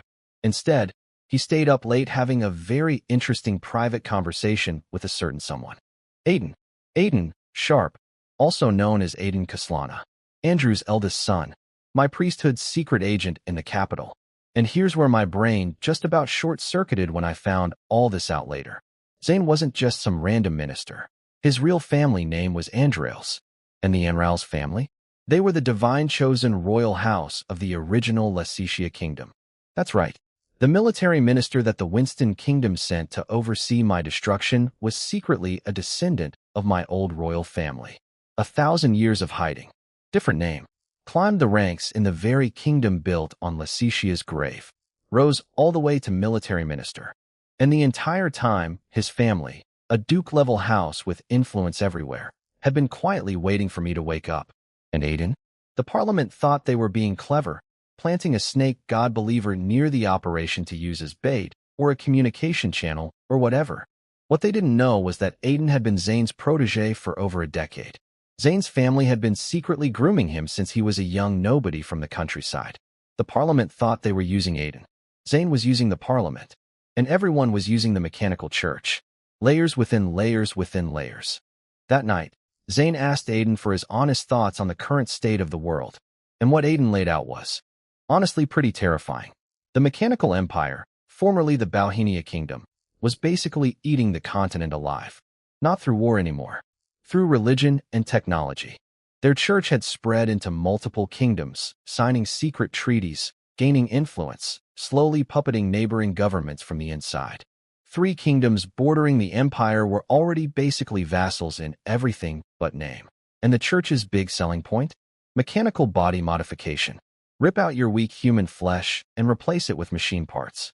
Arms, legs, organs, everything was on the table. The entire empire's culture was obsessed with it. Transcend your mortal shell. Become one with the machine. Sounds cool until you realize most of the population couldn't afford the good stuff and were essentially volunteering as test subjects for experimental surgery. Fail rate. High. Consequences of failure? Death or worse. But there were liability waivers, so it was all perfectly legal. An entire nation using its own citizens as guinea pigs for cyborg experiments. Lovely. But here's the part that made even Zane nervous. 2 years ago, a holy knight from the mechanical church visited the Winston capital. This knight was almost entirely machine, barely human anymore. And his combat power? Equivalent to a genuine supernatural being. One punch from his mechanical fist hit like heavy artillery. His guns had some kind of magical enhancement, probably derived from dead god parts, because the church had harvested 2 god corpses by now. And whatever they'd been researching with those bodies for the past decade had produced results. Superhuman cyborg warriors with enchanted weapons. After that demonstration, the Winston King made some secret deal with the church. 1 month later, a king who'd been deathly ill for years was suddenly fine, completely healed. Nobody knew what the deal was, and the parliament had been quietly panicking ever since about whether their own monarch had been compromised. Was the king now a puppet? A cyborg? Something worse? Nobody knew. But the fact that everything seemed normal afterward didn't exactly comfort anyone. So that was the world I'd woken up into. A continent being slowly absorbed by a techno-religious empire that turned people into machines, harvested dead gods for parts, and may have already compromised the head of state of the very kingdom trying to kill me. Fun times. But the real twist? The one that makes this whole nightmare into something almost beautiful? Zane stood at his window, looked at the moonlight, and said, quietly, heavily, like a man laying down a burden he'd carried his entire life, 1,000 years of inherited glory.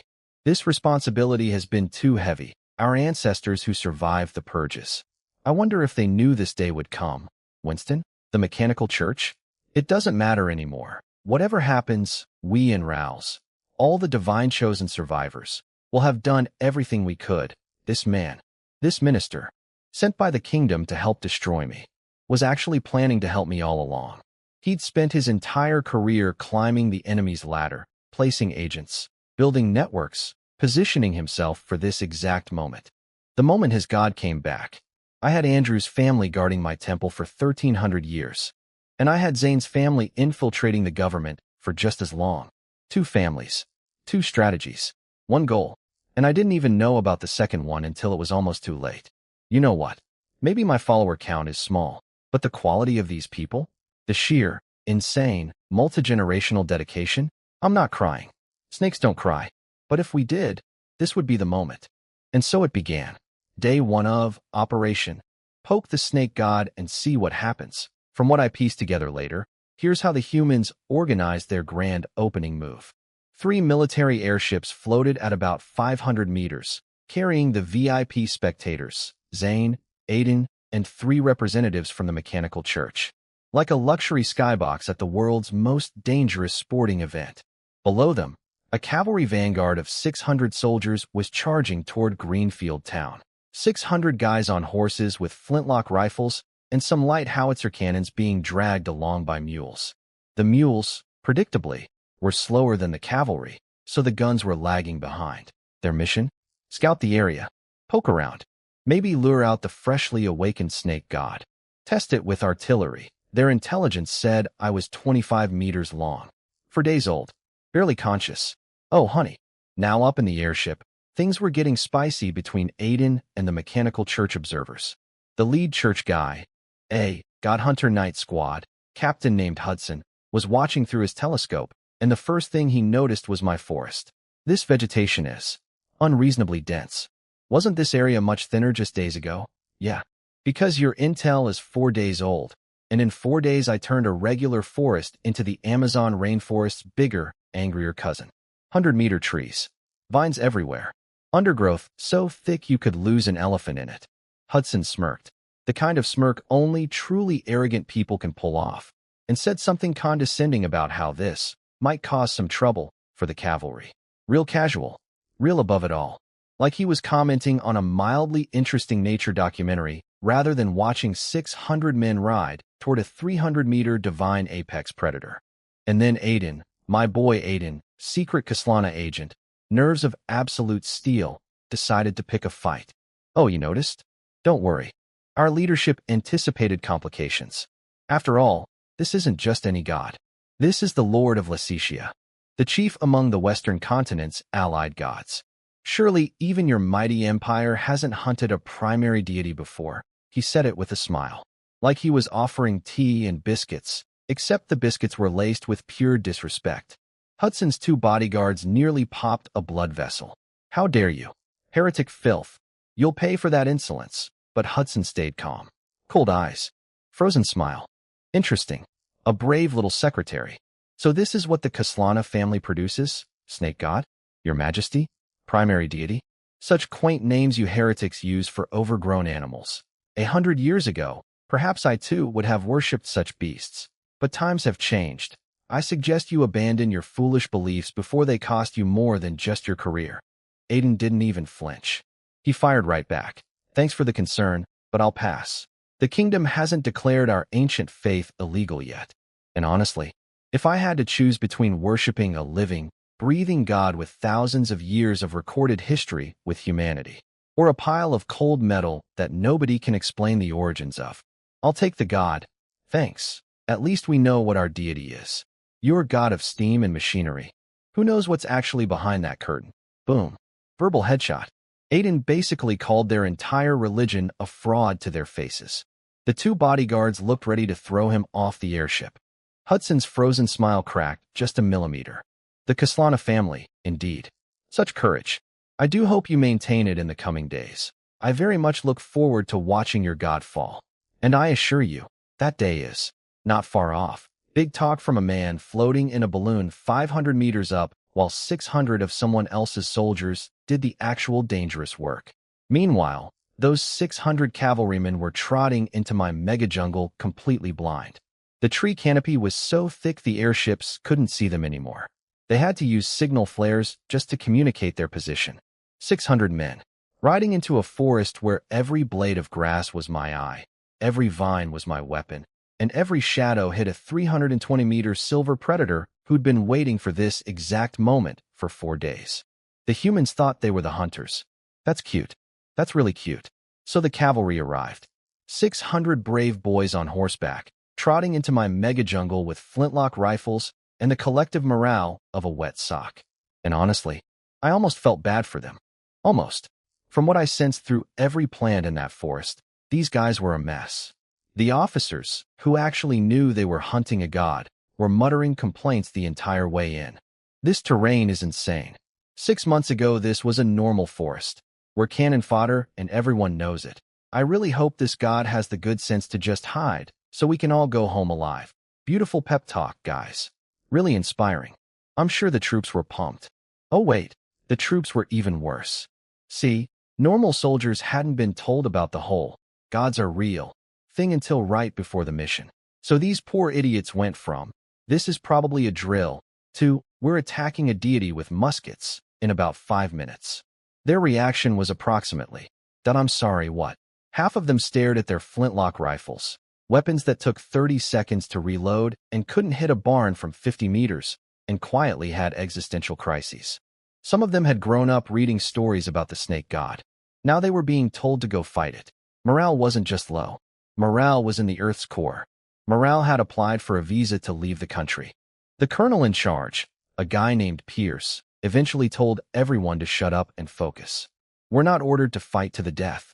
That's the one piece of good news. Now stop talking. What these poor guys didn't know was that they were triple expendable. The 13th Army was already considered disposable cannon fodder. The cavalry vanguard was the cannon fodder of the cannon fodder. And the real fighting force, the 7th Army Corps, a fully equipped modern military unit with its own airship fleet, was approaching from another direction entirely. These 600 guys were literally just bait. Their job was to ride into my forest, set some stuff on fire, make noise, and hopefully not die while the bigwigs gathered intelligence from their comfy airships 500 meters up. Their plan to draw me out? Burn the village. Pour fire oil on the forest. Create enough chaos that I'd come investigate. Cute plan. One problem. I'd been watching them since the second they entered the tree line. Every footstep on a root. Every horse hoof on a vine. Every whispered complaint from every nervous soldier. I saw it all. My forest was one giant surveillance system, and these guys were walking through the middle of it like tourists. But I decided to play along. Why? Because I'd sensed something very interesting up in those airships. One of the passengers had a faith connection to me, a strong one, stronger than Andrew's, even. A deeply devout believer, riding in a military airship alongside the kingdom's brass and the mechanical church. Had to be Aiden. And if Aiden was up there, he was close enough for me to establish a proper divine link, which meant I could potentially grant him priest powers and use him as a direct information pipeline. Things were getting fun, so I let the cavalry advance a bit. Let them sweat. Let them feel the forest pressing in around them. Then I made my move. Vines started moving. Not fast, just shifting, curling, reaching. Tree roots crept underground toward the horses' hooves. And from every shadow, every bush, every hollow log, snakes began to emerge. Thousands of them. The reaction was instantaneous. What the? The plants are alive. Tree roots. They're grabbing the horses. Snakes. Snakes everywhere. Run. Run. Complete chaos. Horses screaming. Men firing wildly into bushes. Officers shouting orders nobody could hear over the panic. Red signal flares shot into the sky. The Universal Cavalry Distress Signal for everything has gone horribly wrong. And then, before I even had time to enjoy the show, one of the airships did something that genuinely surprised me. It dove, dropped altitude, flew right over the signal flares, and started carpet bombing the forest with fire oil and explosive shells. On top of their own troops. Did they just bomb their own guys? I blinked. Well, not literally. Snakes don't blink, but the mental equivalent. These commanders had just torched a section of forest that was full of their own cavalry, on the off chance that it might flush me out. 600 of their soldiers were down there screaming, and these guys treated them like kindling. Cold. Very cold. But also war is war. Compassion has no place in command, is apparently a universal truth across all worlds. Still, if they thought some fire oil and a few artillery shells were going to bother a 320-meter divine serpent sitting 8 kilometers away, they had another thing coming. They wanted a reaction? Fine. I'd give them a reaction. And that airship that just dove low enough to bomb my forest? Yeah, that one was not going back up. So that airship thought it could just dive bomb my forest and fly away? Adorable. Let me set the scene. One airship breaks formation, swoops down to about 300 meters, and starts dumping fire oil and explosives all over the burning forest, with their own cavalry still in it, by the way. 600 of their own guys, still down there screaming, and these airship commanders just went, acceptable losses, without blinking. Cold-blooded, genuinely impressed, in a horrified sort of way. But here's the thing about dive-bombing a forest controlled by a god who can manipulate every plant within 10 kilometers. It's a bad idea. I waited until they were nice and low, committed to their bombing run, and then I let loose. The ground exploded. Not with fire. With roots. Tree roots the size of subway cars ripped out of the earth from every direction. Vines thicker than a man's body erupted skyward like living geysers. They twisted together, braided, merged, forming massive tentacles, each one over 10 meters thick, and there were more than 30 of them. They arced upward in perfect parabolas, and in less than 2 breaths, they had the airship completely wrapped up like a birthday present from hell. Picture it from above, a 300-meter-high airship, suddenly grabbed by dozens of enormous green-black tentacles, being slowly dragged down toward the earth like a toy boat being pulled under by a kraken. The soldiers on board were firing rifles at the vines. Cute. And throwing fire oil. Cuter, but it did absolutely nothing. One by one, each person on deck got individually wrapped in vine cocoons. 2 minutes. 3 tops. The entire airship, crew, weapons, everything, was swallowed by the forest and slammed into the ground. Gone. Meanwhile, across the rest of the burning zone, I had thousands of smaller vines and roots beating out the fires. Some roots were literally ripping burning trees out of the ground and slamming them against the dirt to extinguish them. My forest was putting out its own fire like a self-cleaning oven. From above, the whole area, about 3 kilometers across, must have looked like the earth itself had come alive. Tentacles everywhere, thrashing, grabbing, smothering flames. This is my house. You don't get to set it on fire. Up on the remaining 2 airships, everyone lost their minds. Pull up. Pull up. Get inside the cabin. I told you gods aren't easy to fight. The parliament is going to have a headache about this. Officers scrambling. Dignified military men abandoning all composure and sprinting for the interior cabin like children running from thunder. Zane, old man, cool as ever, watched the whole spectacle from the deck, and I'm told he actually smiled. Just a tiny, hidden, satisfied smile. Then he calmly ordered the airships to retreat. He knew. He wasn't worried about me. He was worried for the humans who'd been dumb enough to poke me. Now, here's where it gets interesting. Once the airships climbed to safe altitude and everyone's heart rates returned to survivable levels, Hudson, the mechanical church observer, started talking strategy. And I have to say, for an arrogant cyborg zealot, the man wasn't stupid. Minister Zane, this was unexpected. A freshly awakened heretic shouldn't have reacted this aggressively. This level of power, I've only seen it once in Imperial reports, and that was a god's final desperate death throes. This was just a scouting probe. The heretic could have ignored it entirely. Instead, it responded with overwhelming force. Either this god is insane, or it's calculating something we don't understand. But regardless, an attack of this scale must have cost enormous energy. The heretic didn't even show itself physically, which suggests it may already be weakened. Not a terrible analysis, honestly. Wrong on almost every count, but logically sound given what he thought he knew. He assumed I was a freshly awakened 25-meter snake who'd just blown his entire energy supply on one flashy move. In reality, I was a 320-meter behemoth who'd used maybe a fraction of my remaining reserves to swat a fly. I didn't show myself because I didn't need to, not because I was hiding in exhaustion. But I let them think what they wanted. Hudson then offered his suggestion, and I use that word loosely because it was clearly a manipulation. Have your armies surround the entire mountain range. Then set fire to the forest from all sides. A massive, inescapable blaze. A god with any sense of pride won't sit and watch its domain burn. It'll come out to fight. And when it does, weakened from today's display, you hit it with everything. Zane listened with the expression of a man being told the recipe for a cake he already baked. Interesting suggestion, kid. He called the mechanical church's elite observer, kid, just casually. Zero respect. This old man had been playing political chess since before Hudson was born, and he couldn't care less about impressing a foreign church envoy. And me?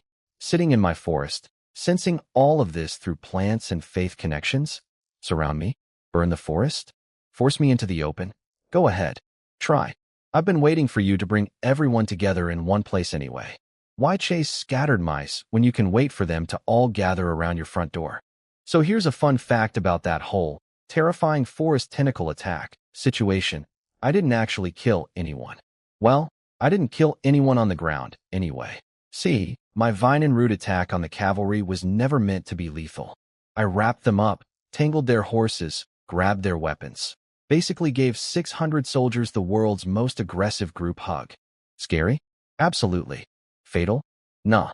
These were technically my people, descendants of Lysetia's citizens. My inherited flock. You don't butcher your own sheep.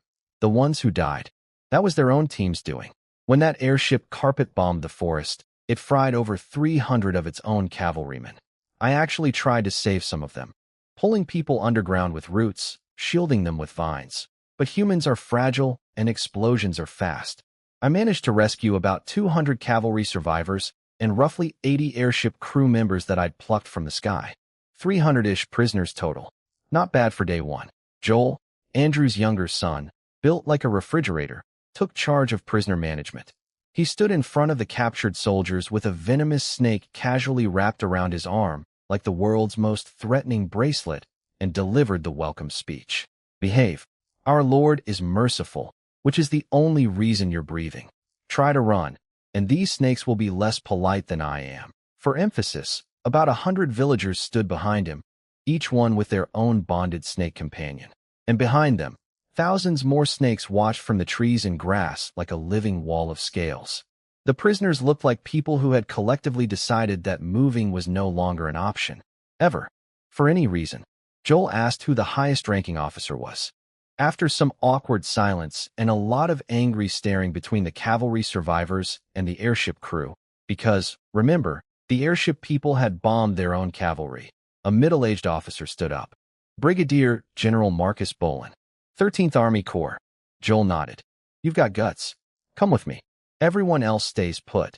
Then he told Evan and Dola to watch the prisoners and start treating the wounded. Evan saluted like he was in a movie. Mission accepted. SIR. And Joel rolled his eyes so hard I felt it through the plant network. Now here's the part that really made my day. While the villagers bandaged wounds and handed out water, the prisoners started talking. And what came out was pure gold for my faith meter. One burned soldier, getting his leg treated by a village girl, just broke down crying. We didn't want to fight your god. They didn't even tell us what we were doing until it was too late. And then our own airship bombed us. Our own people. My friends. They didn't die from divine punishment. They were killed by our own commanders. Another soldier, angrier. They told us to protect the kingdom, protect our families. But instead they sent us to fight our own ancestors' god.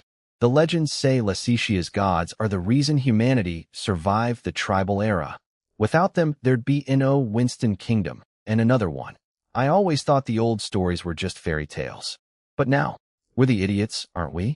We're the fools who forgot. Then, and this was the best part, this soldier looked up at the villager treating him with desperate, puppy dog eyes and said, "Please, can you tell me the true history of the snake god?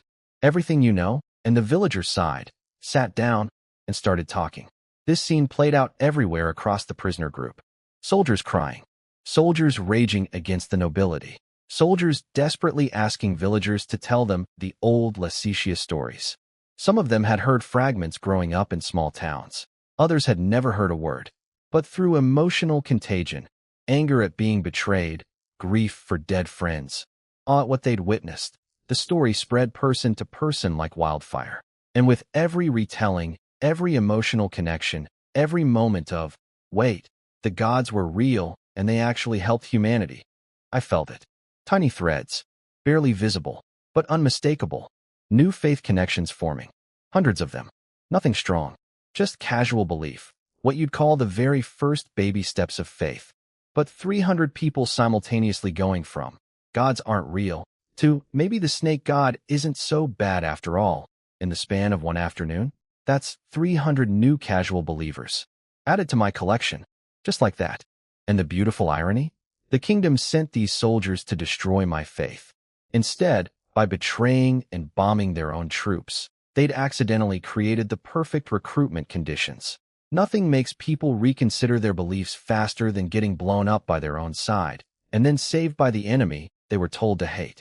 I didn't even have to do anything. Just be merciful. Just let the villagers talk. Let human nature do the rest. Marketing tip for aspiring deities. The best propaganda isn't what you say. It's what you do when nobody's forcing you to be kind. 300 new believers, and the main army hadn't even arrived yet. This was going to be a feast. So Joel dragged the highest-ranking prisoner into a wooden hut for a little chat with Andrew. Brigadier General Marcus Bolin, age 50-something, career going nowhere, family prestige circling the drain. The kind of man who'd sell his grandmother's silverware if it meant getting back into the VIP section of politics. And boy, did he talk.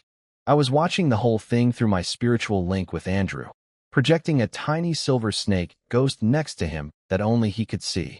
Very spooky. Very cool. Andrew could see me floating there like a divine security camera. Marcus laid out everything. The entire political machine behind this hunt. Turns out, every noble family with half a brain had known for a decade that gods would come back. The whole, expanding the military for national defense, thing? A lie. Every new army corps assembled in the last 10 years was specifically built to hunt gods. Every ancient temple ruin was being watched. Every faith community was monitored. The whole continent was in on it. All 16 Western kingdoms had their own version of the same plan. And the 13th Army? Pure cannon fodder. Stuffed with marginalized nobles who'd been kicked out of the real power circles. Their reward for success would be parliamentary seats and restored family prestige. Their punishment for failure? Nobody would care. Marcus was refreshingly honest about his motivations. Look, I know this is pathetic, but we're desperate. Without this mission's success, families like mine are done. In 20 years, we'll lose our titles and become commoners. Compared to that, blasphemy against a god is honestly a minor concern. Then he tried to give me strategic advice. Through Andrew, of course. He didn't know I was literally right there eavesdropping. His advice boiled down to, the snake god should run and hide. Recover in secret. Wait years. Don't fight the army now. You're too weak. Sweet of him. Also hilariously wrong. This man was operating on 4-day-old intelligence that said I was 25 meters long. He had no idea I'd tripled in size and broken past species limits. He genuinely thought he was offering wise counsel to a struggling baby deity. Bless his heart. After Marcus finished his presentation, I turned to Andrew through our mental link. So, my priest, what do you think we should do? Andrew nearly vibrated out of his skin with excitement. He'd been waiting for this question his entire life. My lord, this is the perfect moment to rebuild Lysetia's glory. He launched into a whole speech. Nobody knows how strong you really are. Every other god on the continent is struggling. If you demonstrate overwhelming power now, you'll have first-mover advantage. Other gods will flock to you for protection. Human kingdoms won't be able to contain the spread of your faith no matter how hard they try to block information. The old man was practically glowing. 70 years of pent-up family ambition pouring out like a broken dam. He wanted the kingdom rebuilt. He wanted the Kaslana name in history books. He wanted it all. I listened, smiled internally. He wasn't wrong, actually, but he was thinking too small. Because while Andrew was talking about winning this battle and then rebuilding, I'd already moved past that. Way past that. Why wait here for the army to show up? Why fight a bunch of expendable soldiers in a forest when I could do something much more dramatic? Like, say, flying straight to the Winston Kingdom's capital and ripping the head off the snake. Politically speaking, maybe literally too. Hadn't decided yet. Think about it. The king, the parliament, the noble council, they're all sitting comfortably in their capital city, hundreds of kilometers away, playing chess with other people's lives. They think they're safe. They think the war is happening in some remote forest on the border. What if the war came to them? One divine strike at the capital. Remove the king. Remove the parliament. The entire kingdom's command structure collapses overnight. No leadership means no organized resistance. Cities surrender. The faith spreads unopposed. Lysetia reborn in days instead of months. Previously, I'd hesitated because I didn't have the right people to stabilize things afterward. You can't just decapitate a government and leave the country in chaos. That's how you get less faith, not more. You need someone respected, someone connected, someone who can walk into a government building and say, everything's fine now, the snake god is in charge, and have people actually believe it. But now, I had exactly that person. Aiden, up on that airship, my devout believer who I'd just locked onto with a permanent faith connection. While everyone else was busy with prisoners and strategy meetings, I'd been quietly scanning Aiden's life memories through our faith link. His career, his connections, his family history, everything. And oh my, what I found was delicious. But I'll save that reveal for later. Tonight, I was going to reach out to him, activate him, turn him from a sleeper agent into a fully empowered priest of the Silver Serpent. Marcus wanted me to hide and wait. Andrew wanted me to fight the army and rebuild slowly. I was going to skip all of that and go straight for the throat. Why play defense when you can checkmate in one move? So while I was sitting in my forest planning my next move, the entire political landscape was shifting around me in ways that made my snake brain tingle with excitement. Let me start with the mechanical church guys, because their evening was hilarious. Hudson, Mr. Cool's cyborg observer, got a message from the Empire. And not just any message. A divine oracle. From the god of steam and machinery itself. Apparently, their god only sends these things on very special occasions. 3 times in the past decade. First one. Hey, the divine hiding era is ending. Ancient gods will wake up, prepare yourselves. Second and third. Warnings about the 2 gods they hunted down. And this 4th one? All about yours truly. The oracle said, there's a powerful heretical deity in the south. Snake-shaped. It's the primary god of the ancient Lysetia kingdom. The Silver Lord. Oh, so I've been upgraded from heretical beast to the Silver Lord. Even their god respects the branding. Nice. But the really juicy part? The oracle confirmed that the Rainbow Sky event from my breakthrough wasn't just a local light show. It had covered the entire planet. And it had accelerated the world's ether recovery for everyone. Their god was basically saying, this snake did something that sped up the apocalypse timeline for all of us. Be very careful. The Empire's response?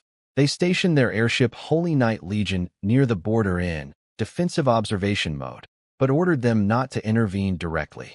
Just watch, gather intelligence, figure out exactly how strong I am before doing anything stupid. Even the mechanical empire, the continent's superpower, the god-killing machine, was hesitating. I made a superpower nervous. From my forest, without even showing my face, Hudson took the news with his usual unhinged enthusiasm.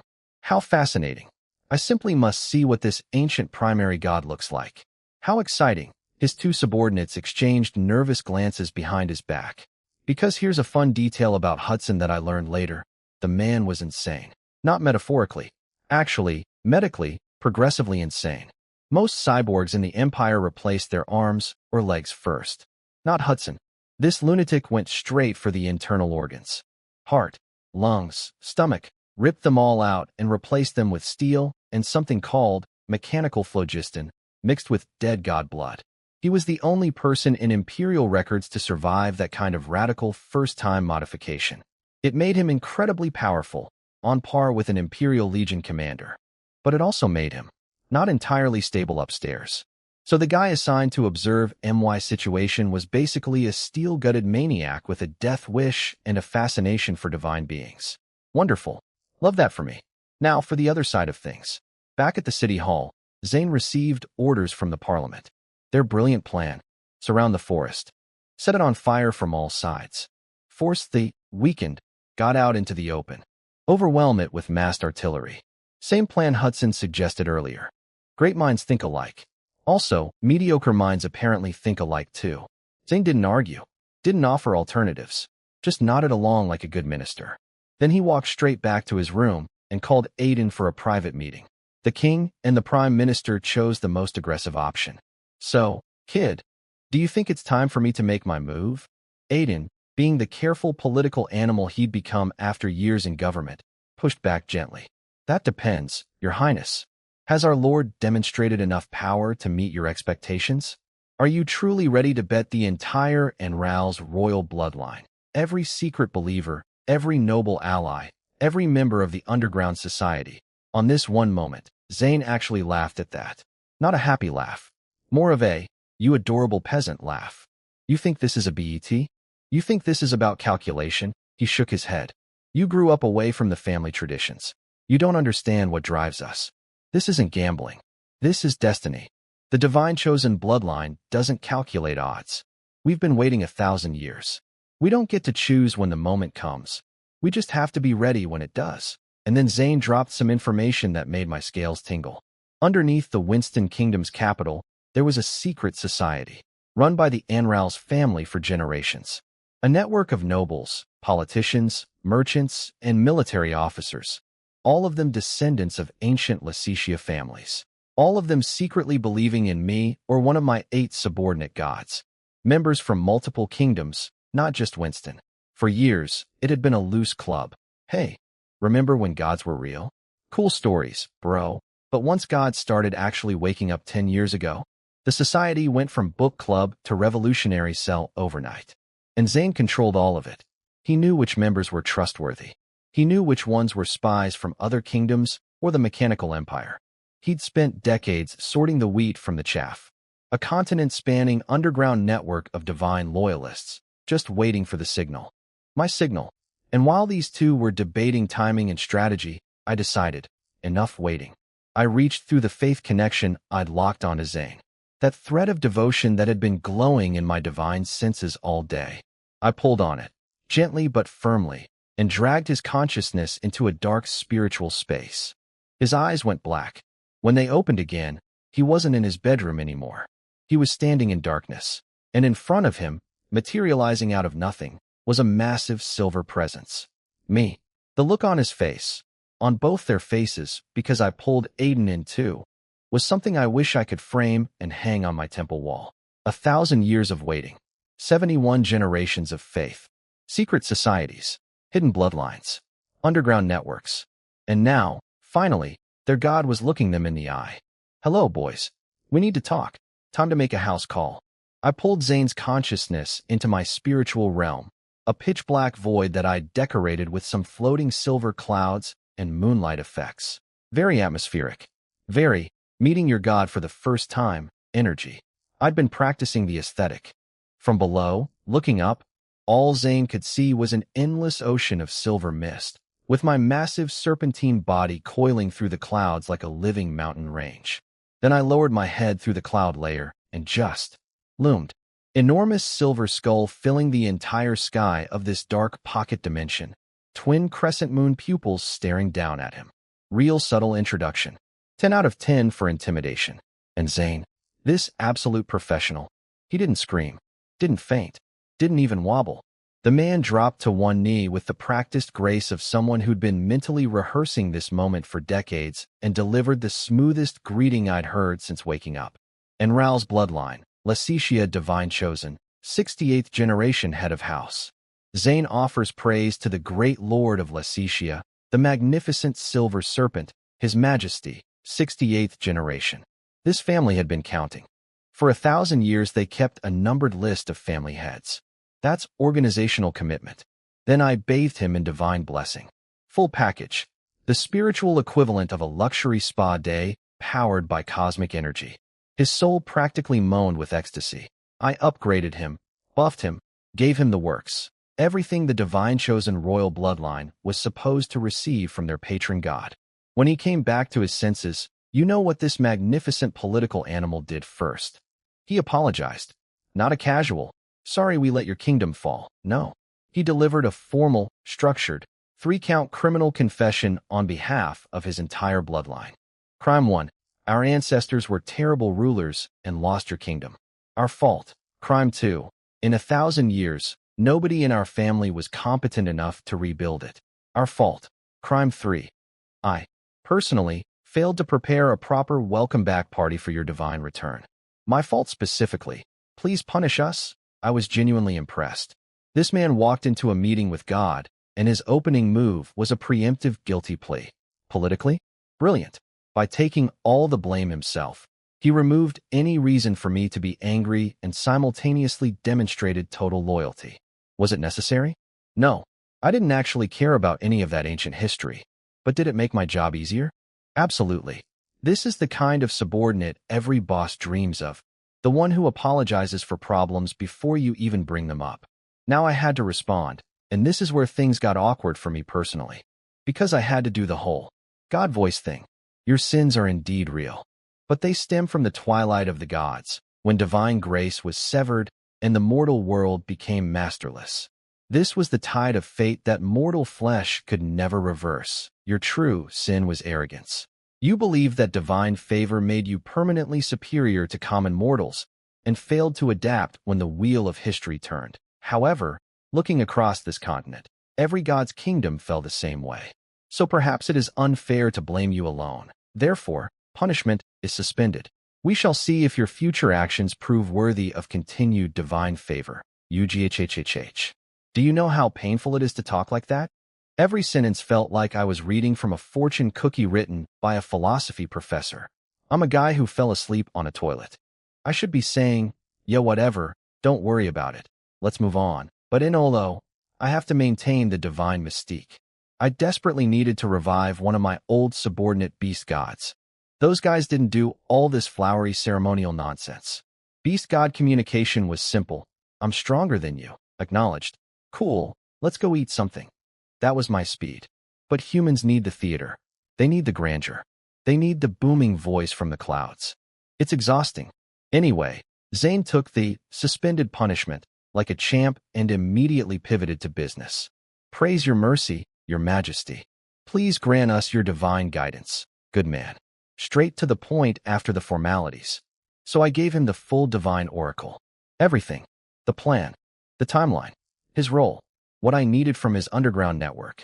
All of it, delivered in my best, wise and ancient deity, voice while internally screaming, "Can we please just talk normally?" Then I kicked him back to reality. From Aiden's perspective, standing in the bedroom watching, Zane had just zoned out for maybe 10 seconds. Then his whole body started glowing silver. And when the light faded, Zane looked 10 years younger. Wrinkles smoothed. Posture straightened. Eyes sharper. The divine blessing had basically given him a premium anti-aging treatment on top of everything else. Aiden stood there staring with his mouth open. Yeah, buddy. Your boss just had a private meeting with God and came back looking like he discovered a fountain of youth. Welcome to working for the Silver Serpent. The benefits package is unreal. Zane snapped back to reality looking like he'd just visited a divine day spa. Silver light fading from his body, wrinkles smoothed out, standing straighter than he had in 20 years. The man literally got a wholly anti-aging treatment during a 10-second conversation with yours truly. Aiden was staring, full bug-eyed, mouth open, brain buffering staring. Your Highness, what just happened to you? Zane checked himself out in the bedroom mirror like a teenager before prom. Touched his face. Fewer wrinkles. Brighter eyes. He wasn't young again exactly, but he'd rolled back a solid decade of wear and tear. Not bad for a 60-something political operative who'd been stress-eating his way through a divine crisis. The divine blessing I gave him wasn't anything crazy. No superpowers, no instant muscle growth. Just a long-term body optimization package. Think of it like a premium health insurance plan from God. No more aches, no more diseases. And if he kept meditating and staying connected to my faith network, he'd comfortably live to 90 or even 100. Maybe beyond. Zane was thrilled. He'd met his God, kept his divine chosen status, and got a wellness upgrade. Christmas came early for the Enrals family. But the real gift was the oracle I'd given him. My plan. The big one. And it had clearly blown his mind, because even after returning to reality, the old man was practically vibrating with barely contained energy. Aiden, sharp as ever, cut straight through the pleasantries. Did our Lord give you a divine oracle? Zane looked at him with the smuggest expression I've ever sensed through a faith connection. Jealous? Yes. Obviously. Now tell me. But Zane didn't share. Instead, he dropped a bomb of his own. Forget the oracle for now. Go to City Hall. Get us an airship. We're returning to the capital. Immediately, Aiden's eyes went wide. Return to the capital? Right now? In the middle of a military operation against a god? That could only mean one thing. We're really going to. Don't finish that sentence. Just go. Aiden practically sprinted out of the room. Buzzing with excitement, he couldn't fully explain yet, but could definitely feel. Once alone, Zane raised his hand. Tiny green sparkles of divine energy floated above his palm.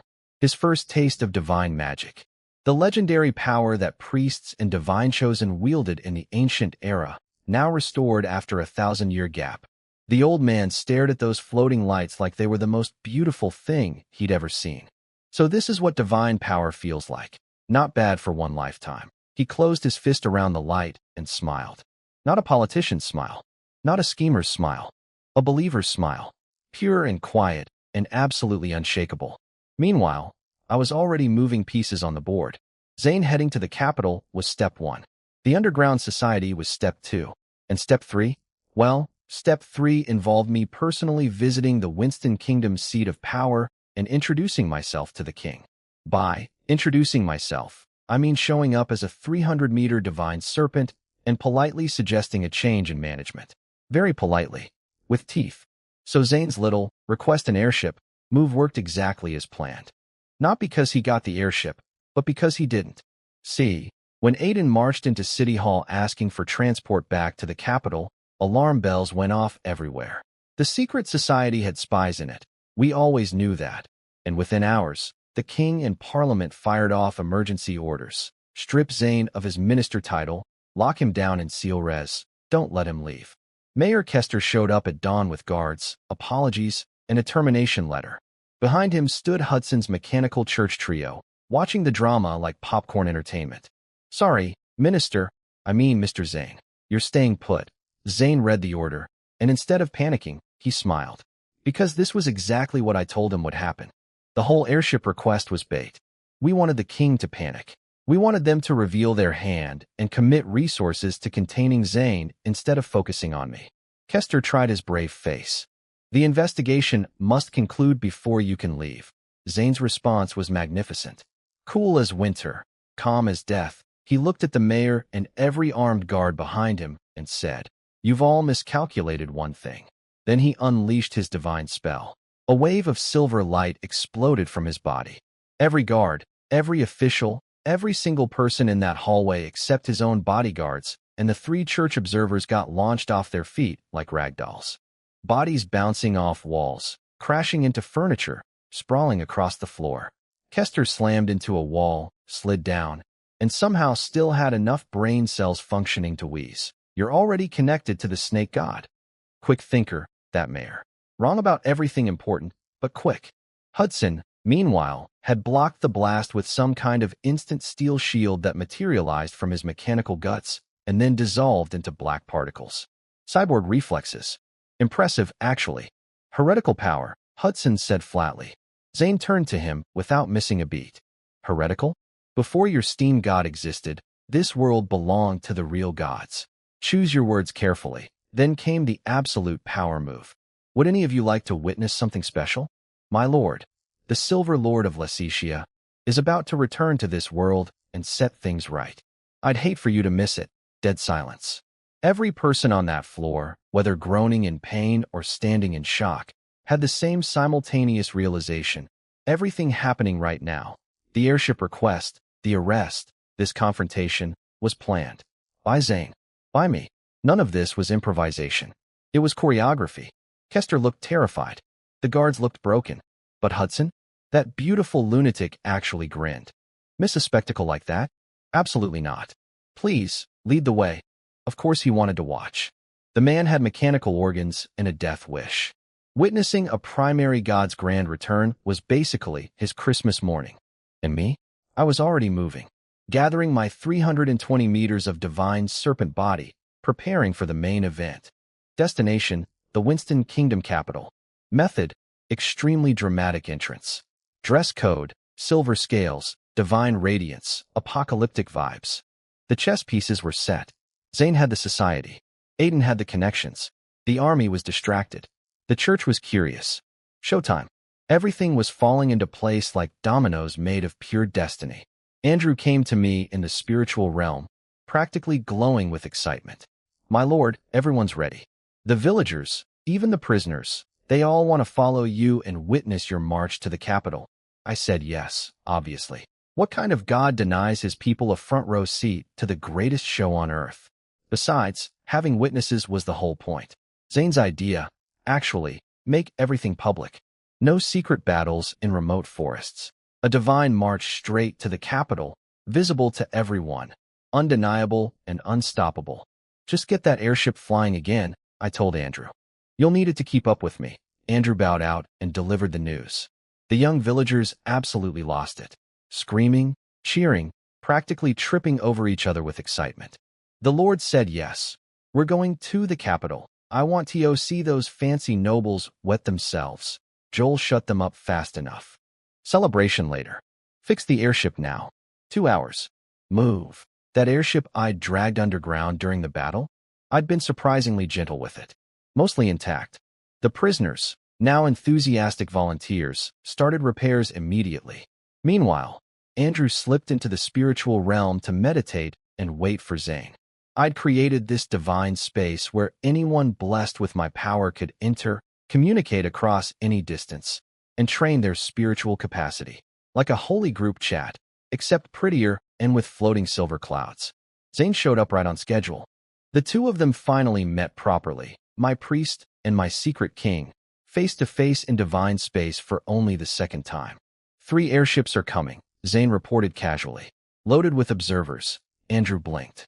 3? You convinced that many people? Zane smiled his politician smile. Smart people don't gamble during earthquakes. They wanted to see which side the ground settles on. Translation: half the regional military leadership had decided that watching was safer than committing to either side. Fence-sitters. Opportunists. Exactly the audience I needed. Zane had handled the 13th Army's leadership and the border garrison's 5th Army commander. Apparently a stubborn old general who needed divine persuasion, meaning Zane literally blasted him with holy power until he reconsidered his life choices. The only wild card? The 7th Army Corps. 25,000 troops with heavy artillery, 2 infantry divisions, 2 artillery divisions, and an airship fleet. Their commander was a royal loyalist who wouldn't be swayed by speeches or demonstrations of priestly magic. He'd need to see me personally. All 320 meters of me. Andrew worried about the soldiers. They're Lysetia's descendants too. They don't deserve to suffer. Zane's answer was hard but honest. Our Lord's path cannot be blocked by anyone. Innocent or not, he was right. Harsh, but right. This march had to be overwhelming and undeniable. Every person in the Winston Kingdom needed to witness divine power, so absolute that resistance became unthinkable. That was Zane's original suggestion to me, and I'd agreed completely. No sneaking, no hiding, no guerrilla warfare. Just a 300-meter god walking straight through their kingdom toward their capital, daring anyone to stop him. The path of greatness doesn't tiptoe. It thunders. The airships came back. 3 of them this time, packed with every important person Zane could round up from Seal Res, nobles, military officers, city officials, and of course Hudson's creepy church trio. A flying VIP section for the greatest show this world had ever seen. Up on the flagship, Aiden was giving Zane an earful about being used as unwitting bait the night before. You could have warned me. I spent hours locked in a closet. Zane just laughed. Consider it a lesson about being more devout. Those 2 bickered like father and son, which honestly was kind of adorable. Aiden admitted he didn't want to be a priest. He wanted political power in the rebuilt kingdom. Zane respected that. They understood each other perfectly. Then the airships reached my forest, and everyone shut up real fast. First thing they saw was the captured airship rising shakily from a clearing. My villagers and prisoners had patched it up overnight. Not exactly graceful, but airborne. That was the transport for Andrew's group, my ground-level fan club. Then the birds started panicking. Thousands of them, erupting from the southern mountains like feathered fireworks. Every experienced person on those airships knew what fleeing birds meant. Something enormous was moving below. And then I appeared. 320 meters of divine silver serpent, rising from the forest canopy like a submarine surfacing from a green ocean. My scales blazing with holy light, so intense it looked like I was wearing armor made of liquid starlight. I didn't roar, didn't announce myself, just glided across the treetops and started heading north. Toward the capital. No speech, no declaration, just movement. Pure, unstoppable, divine purpose. The reaction on the airships was instant and total. Every single person, hardened generals, arrogant nobles, skeptical politicians, froze. Because the moment they looked at me, I hit them with a passive divine pulse. Nothing aggressive, just a gentle reminder of what they were looking at. Their consciousness flickered. For one heartbeat, every person on those airships found themselves standing in an infinite dark void, looking up at something incomprehensibly vast. A silver serpentine form stretching across an endless sky, staring down at them with eyes that saw everything. Every secret, every lie, every hidden thought laid completely bare. Then reality snapped back. Some people grabbed railings. Some sat down hard. One guy might have whimpered. Nobody spoke for a very long time. Zane had expected me to be around 120 meters, the old snake's recorded maximum. What he got was nearly 3 times that. Even he looked stunned, and he'd literally spoken with me the night before. The mechanical church observers? Hudson was smiling that unhinged smile of his. His subordinates looked like they wanted to jump off the airship and run. And me? I just kept swimming through the sea of green, heading north, silver light trailing behind me like a comet's tail. No hurry, no drama, just the calm, inevitable advance of something that cannot be stopped. The march to the capital had begun. Let them watch. Let them feel it. Let the story spread to every corner of this kingdom and beyond. The Silver Lord walks again. The moment I emerged from the forest, every person on those airships got a free trip to my spiritual dimension. Not intentional. Well, mostly not intentional. When you're a divine being of my caliber, just existing near mortals causes psychic side effects, like spiritual secondhand smoke. Every VIP observer suddenly found themselves standing in infinite darkness, staring up at an impossibly vast silver serpent filling the entire sky, gazing down at them like they were ants on a dinner plate. Their deepest secrets, their hidden fears, every embarrassing thought, completely exposed. Naked before divinity. Hudson, the cyborg church boy, barely clawed his way back to consciousness. Face white as paper, gasping, legs shaking. His 2 subordinates were even worse. One literally collapsed on the deck. Hudson remembered something from his church scriptures. True gods cannot be directly observed by the ungifted. Now he understood why. Some people on those airships lost bladder control. Others screamed. Dignified generals became whimpering children in seconds. My passive divine pressure wasn't even an attack, just the natural consequence of looking at something your brain was never designed to process. But my villagers? Totally fine. I'd specifically shielded them from the worst of it. They experienced the spiritual space as something beautiful and warm rather than soul-crushingly terrifying. Benefits of being on the VIP list. And Maichi? That absolute gremlin child experienced nothing. Zero effect. She was too busy running around the airship deck screaming with joy about being in the sky to even notice that reality had briefly fractured around her. Wow, we're flying. Dola, look, we're flying. Then she spotted me below, 300 meters of silver divine serpent gliding across the plains, and started yelling compliments over the railing. Snake God, you're so big now. You're amazing. Snake God forever, from 500 meters up. Like I was a parade float. I actually paused for a second, because something about this ridiculous child pinged my divine senses. I checked her faith reading and nearly laughed. This 12-year-old simpleton had somehow reached devout believer status. My fourth one. Through nothing but pure, unfiltered, brainless enthusiasm. No theological study. No generational family obligation. No political calculation. Just genuine childlike wonder at meeting a giant magical snake, and absolutely zero complicated thoughts getting in the way. Devout believer number 4. Earned through the power of being aggressively simple. I blessed her immediately. Silver light wrapped around the tiny girl right there on the airship deck. Every villager watching gasped with envy. Dola patted Maichi's head like a proud older sister. See? Good things happen when you're devoted. Why? I'm gonna be strong like Snake God. Snake God forever. Snake God forever. I told Andrew through our mental link to educate this child properly going forward. Someone with this level of natural devotion deserved proper guidance. Even if her current theological understanding was basically, Big Snake cool, me like Big Snake. Then I stopped being sentimental and focused on the task ahead. I'd left the forest now. Open plains stretched before me, and I was deliberately releasing my passive divine phenomena for maximum visual impact. The ground beneath me bloomed with instant vegetation. The air shimmered with silver particles. Reality itself bent slightly around my body like heat haze made holy. Every farmer, every traveler, every living soul between here and the capital would see me coming. Good. Let them watch. Let the legend begin. So here's something nobody tells you about being a god. You can't go anywhere without the world throwing a parade beneath your belly. The moment I hit open plains, my passive divine effects went absolutely bonkers. Everywhere my body passed, flowers exploded from bare dirt, bloomed instantly, then withered the second I moved on. Vines erupted into green canopies overhead like nature was rolling out a carpet. And the ground itself? My silver divine roll turned the dirt in my wake into gleaming metallic trenches that dissolved minutes later. Flowers blooming and dying. Silver roads appearing and vanishing. Like the world's most dramatic screensaver, except I was the cursor. I didn't spend a single drop of energy on this. It just happened. Apparently, when you're a recognized god in this world's rule system, existing near things causes miracles. Involuntarily. Like divine sneezing. This got me thinking about deeper stuff. Why did the world create humans? Why did ether vanish right after humanity appeared?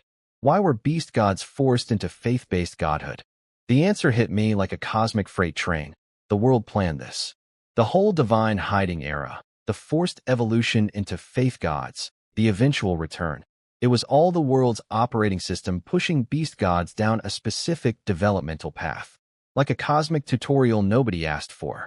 Which meant the faith poisoning problem probably had a built-in solution somewhere. The world wouldn't force gods onto a path with no exit. There had to be a fix waiting to be discovered. Was I that fix? Was the Ouroboros the universe's patch update? Interesting questions. Filed them under, think about later, and refocused on the immediate mission. The capital was roughly 700 kilometers away. At my deliberately slow cruising speed, 30 kilometers per hour, chosen specifically for maximum dramatic visibility, I'd arrive in about a day. But 2 hours into my march, I sensed them. 50 kilometers ahead. The 7th Army Corps. 25,000 soldiers with heavy artillery, dug into defensive positions across the open plains, directly blocking my path. The real army. The competent one. The one loyal to the crown. Zane had actually called their commander beforehand. Not to negotiate. He knew that was pointless. He called to tell them exactly where I'd be marching. Why? Because we wanted them there. We needed a target. A demonstration. A public, undeniable, witnessed by everyone proof that divine power crushes mortal resistance like tissue paper. Up on the airships, the VIP gallery was having a great time. Mayor Kester, who'd tried to arrest Zane 12 hours ago, was now desperately sucking up to him, calling him, Your Highness. Every fence-sitter and opportunist on those airships had suddenly discovered their deep ancestral faith in the Silver Serpent. Politicians. Same everywhere. Every world. Every species. Hudson watched it all from his corner with that creepy smile. Something flickered behind his eyes, something dark, mechanical, not entirely human. Then it vanished. He was planning something, or whatever lived inside his steel organs was. But that was a problem for later. Right now, 50 kilometers ahead, an army waited. And I was coming. 2 hours into my scenic divine road trip, I found my welcoming committee. The 7th Army Corps. The real deal. 25,000 soldiers camped along the Setsa River, stretching 50 kilometers across the landscape like the world's most anxious picnic. Heavy artillery assembled. Trenches dug. Airships fueled and armed. The whole works. These guys had no idea what was coming. And that was the best part. See, the ordinary soldiers? They thought this was probably just another surprise training exercise. Nobody told them anything. Their officers were keeping suspiciously quiet, and one sharp-eyed private noticed his battalion commander's hands were literally shaking while giving orders the night before. Is the colonel scared? Yeah, buddy. He is scared. Because he knows. And you don't. Surprise. Meanwhile, the rank and file were having breakfast, some nightmare slop from expired canned rations that apparently smelled worse than sewer rats. One soldier was gossiping about how the kingdom's northern provinces were secretly being ravaged by drought and plague, how the government was covering it up, how entire villages had been burned to stop the spread. His buddies told him to shut up and eat his stinky food. Kingdom finances? 2 months without pay for the main army. But sure, everything's fine. Totally fine. The parliament definitely didn't blow the budget buying overpriced toys from the mechanical empire. Nothing to worry about. These poor guys were sitting there debating whether they'd get their paychecks, completely unaware that a 320-meter divine serpent was heading straight at them like a silver freight train with a grudge. I sent my advance party first. The snakes. Thousands of them. From every direction, fields, riverbanks, underground burrows, tall grass, an ocean of scales converging on the 7th Army's position. I'd been quietly mobilizing every serpent within a 100-kilometer radius for hours. My own crawling cavalry. The first ones to discover this were the cavalry scouts I'd sent them across the river that morning.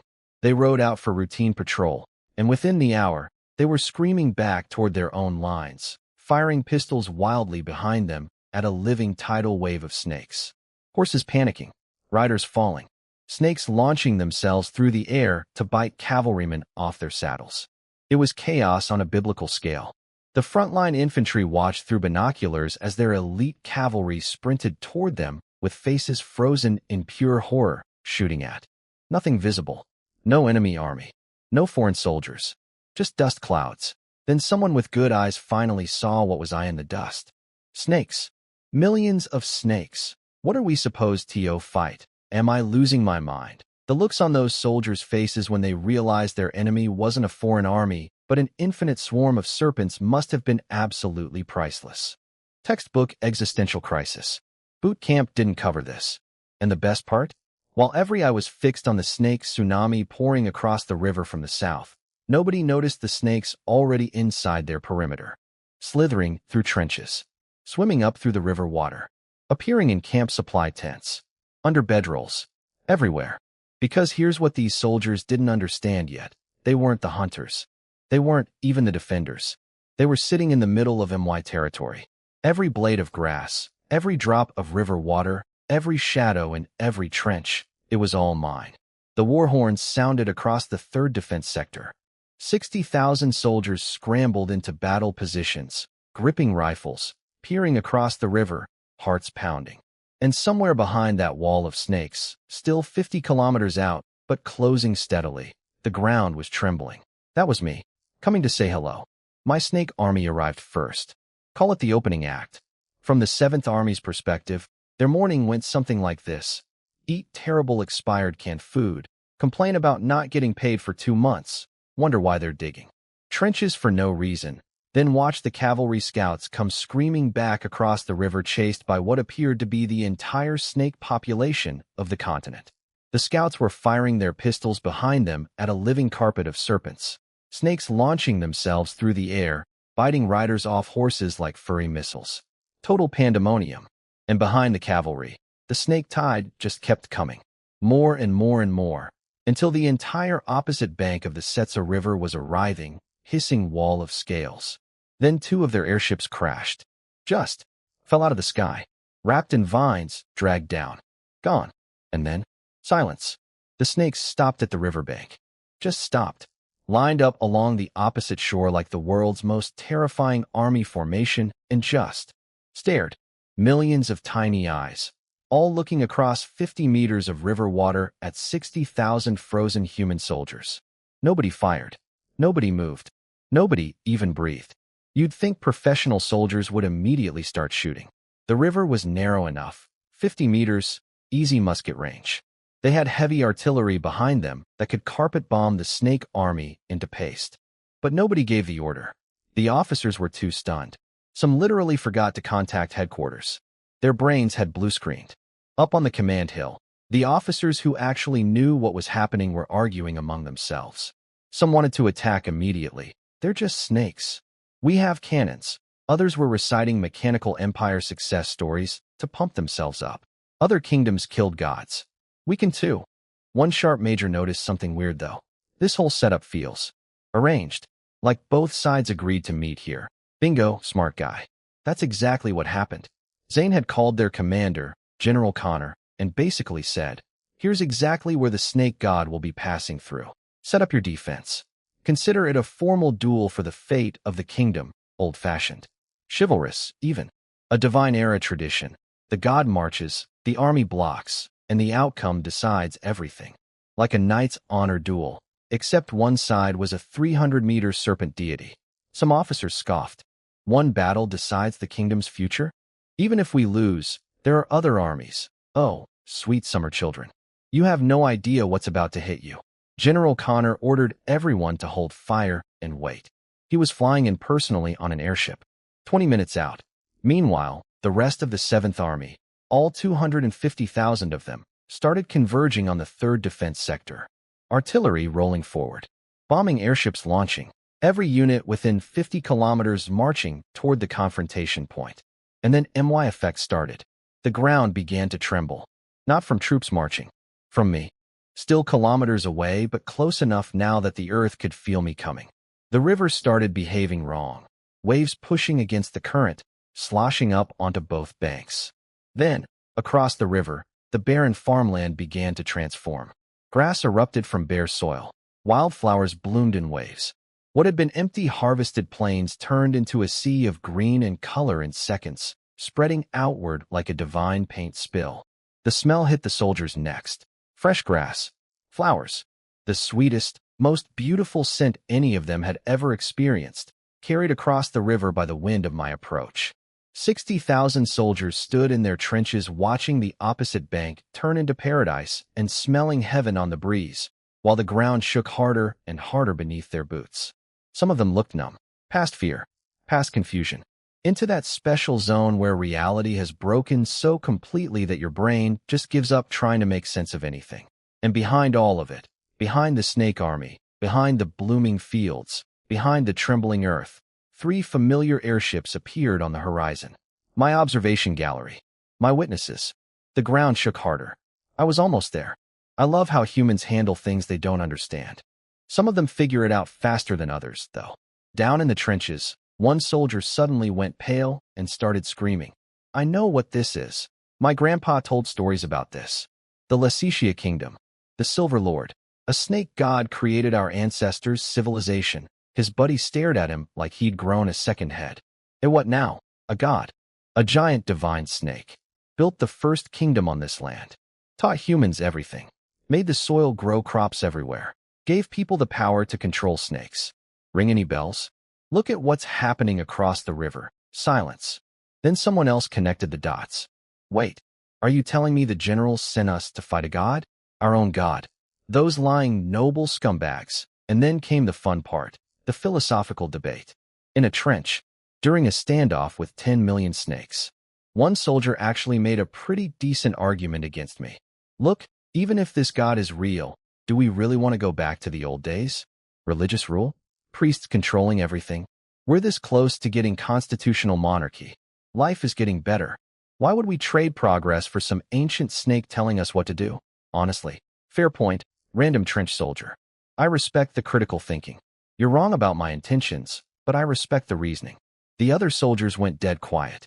Torn between, oh no, a real god, and, but my civil rights though, the most relatable existential crisis in military history. But nobody had time to resolve their political philosophy debate because that's when I arrived.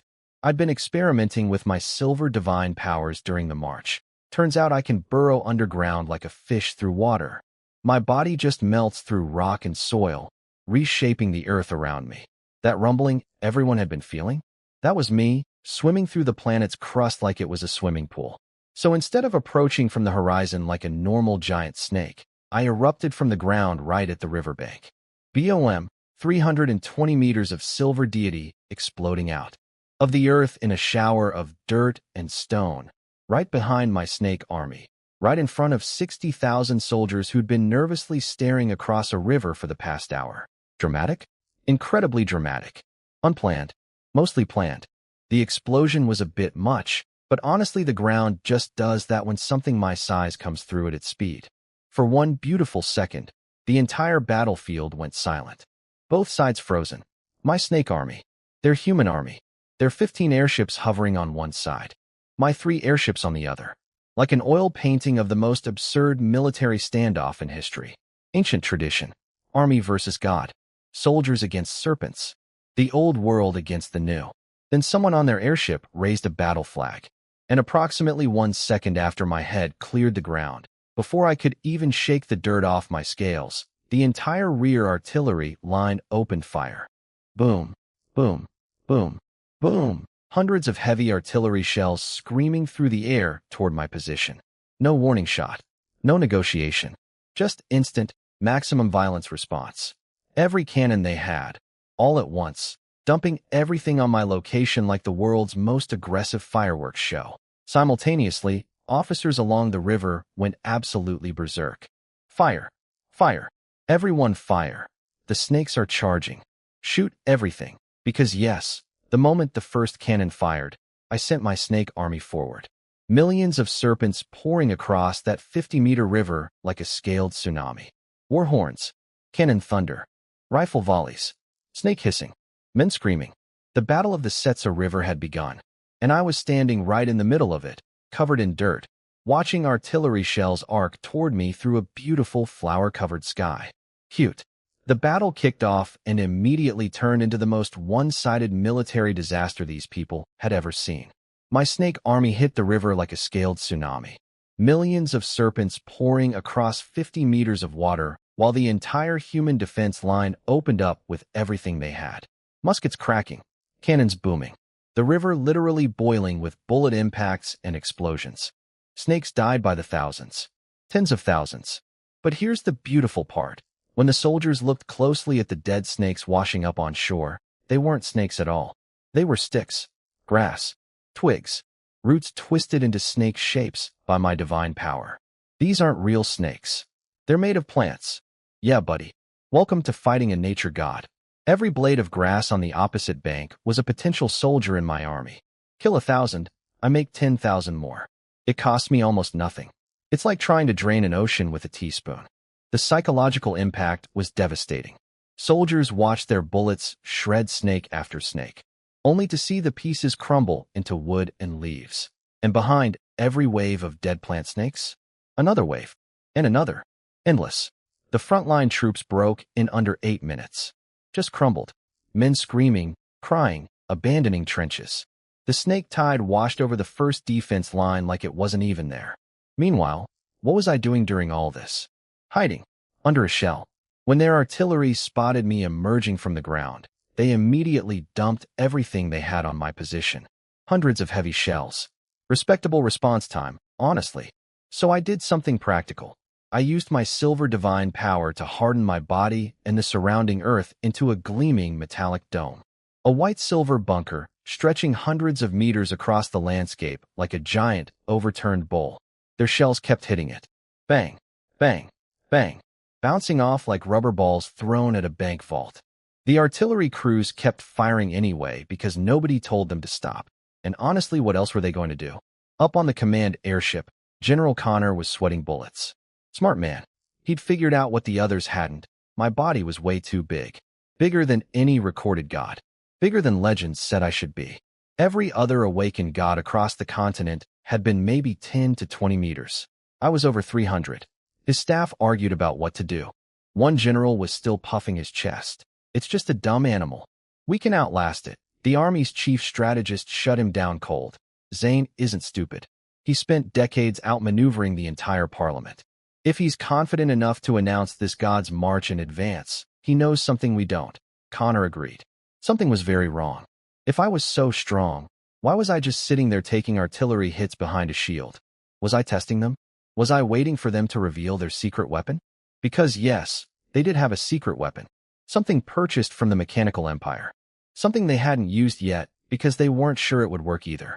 Two can play the waiting game, General. But I got bored first. After about 15 minutes of letting my plant snakes chew through their defensive lines and watching shells uselessly ping off my silver dome, I decided, enough data collected. Their conventional weapons couldn't scratch me. And if they had something special, they were too scared to use it without a clear shot. Time to give them a clear shot. And a very clear message. I dropped the barrier. The ground erupted. Massive vines and roots exploded skyward, twisting together into an enormous organic scaffolding around my body as I rose to my full height. 320 meters of divine silver serpent, wrapped in a living cathedral of vegetation, head raised to the heavens. The entire battlefield went silent for one perfect heartbeat. And then, from the observation airships behind me, two figures jumped. Zane and Andrew, both glowing with divine power, one silver, one emerald, landed on twin vine pillars that shot up hundreds of meters into the air on either side of me. My two priests, my honor guard, standing on living towers of divine vegetation, radiating holy light, staring down at the human army with expressions that said, "You had your chance, ancient tradition." The god flanked by his chosen servants. The old-world equivalent of a king riding onto the battlefield with his banners flying. Except this king was 300 meters long, and his banners were two glowing humans on magical plant skyscrapers. The artillery stopped firing. Nobody moved. The show was about to begin. I finally decided it was time to stop playing nice. The moment my silver snake body looked like it was turning into stone and blowing away, everyone on the kingdom airships probably thought, "Great. The scary snake is finished." I almost wanted to clap for their optimism. Sadly for them, the show had only reached the opening act. The ground suddenly exploded with loud rumbles. It shook so hard that the earth collapsed across a huge area around me. Then two giant vine tentacles burst from underground like angry green noodles with serious attitude problems. They wrapped around my snake body again and again until I looked like I had ordered custom-made armor from the world's craziest gardener. That was only the beginning. Every vine nearby woke up as if someone had shouted, "Free fertilizer!" They grew thicker, longer, and wilder before rushing toward me. Thousands of twisting vines joined together, covering my body completely. Within only a few minutes, my old silver snake form disappeared. In its place stood a giant lord of abundance snake made entirely from massive vines, thorns, and endless waving green tendrils. I was over 1,000 meters long, almost 100 meters thick, and when I raised my upper body, my head stood more than 300 meters high. I looked less like a snake and more like a moving forest that had skipped every anger management class. Even I was shocked. When I opened my eyes, I realized I was looking down at the viewing airships instead of up. Tiny humans stared at me like frozen statues. Honestly, crossing into this world was totally worth it just for this incredible view. Of course, my divine pressure scared everyone half to death, even though I was holding most of it back. Many people fainted anyway. If I had released my full power, Today's event would have changed from sightseeing into a very depressing funeral. Luckily, my faithful villagers were protected by my blessing. They still turned pale, but at least they stayed standing. Faith has nice benefits. Better health insurance, too. Hudson from the mechanical church looked terrified, excited, and slightly crazy all at once. I think his brain was trying to celebrate while also screaming for help. Andrew and Zahn finally stepped forward. They used divine power to calm everyone on the airships before jumping down to stand before me. Floating vine pillars politely carried them like magical elevators. Not bad. Very stylish. Meanwhile, the kingdom soldiers across the battlefield had a much worse day. The moment they saw my enormous form, their courage packed its bags and ran away. Some screamed. Some collapsed. Others sprinted for their lives while shouting that nobody could defeat a real god. I never chased them. Instead, I dismissed my endless snake army back into ordinary plants.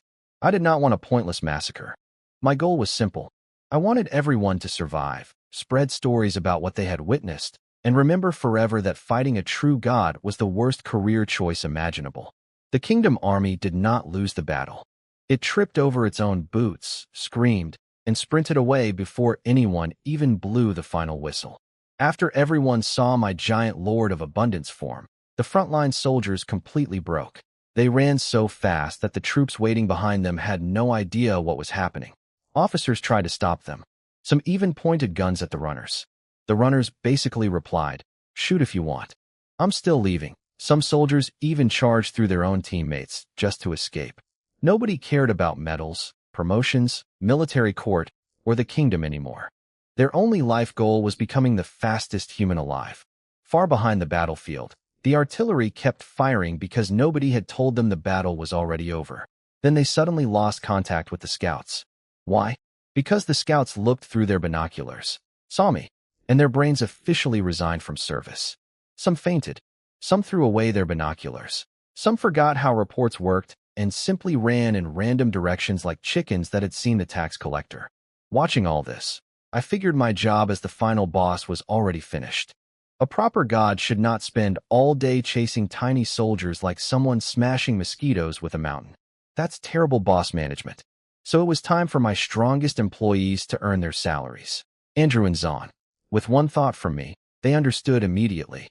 Andrew looked full of mercy. Zahn looked like someone about to give the world's strictest life lesson. Then both rode giant living vines across the river like green dragon-shaped roller coasters. The poor kingdom soldiers had absolutely no chance. Exploding plants appeared everywhere. Vines grabbed enemies like angry octopuses. Grass turned into countless sharp arrows. Every soldier who insisted on fighting received a very painful reminder that nature was not on their side today. The smart ones surrendered. The smarter ones ran away. Andrew and Zahn ignored most people who gave up. Instead, they convinced captured officers and soldiers to tell the truth to the next arriving army. "Trust us," they basically said. Joining the old god is much healthier than fighting him. Honestly, I liked that plan. My goal had never been killing people. I wanted faith, not mountains of bodies. If people could see ordinary humans becoming powerful through my blessing, they might happily switch sides all by themselves. Even the kingdom airships escaped. I could have stopped them, but Zahn suggested letting them go. Terrified survivors make excellent advertisements. Nothing spreads faster than soldiers shouting, "We saw a giant plant snake god. Please don't fight him." That kind of free marketing is priceless. Still, something bothered me. Where were the kingdom's hidden trump cards? Weren't the mechanical empire or the mechanical church supposed to interfere somehow? Did they change their minds after seeing my giant vine makeover? Or were they saving something even worse? I had questions. Unfortunately, divine transformations are expensive. My energy bar was looking emptier than my fridge before grocery shopping, so I decided not to overthink things. Following Zahn's plan, we would slowly march toward the royal capital. The extra time would let undecided nobles switch sides and allow his secret allies to work behind the scenes. Maybe, by the time I arrived, the kingdom would already be waiting with open arms instead of loaded cannons. That sounded far cheaper than another battle. As I returned to my normal form and looked over the broken battlefield, muddy river, and ruined land, I could only smile. Thank goodness I arrived in this world as a growing god. Being an ordinary human here would have been extremely bad for my life expectancy.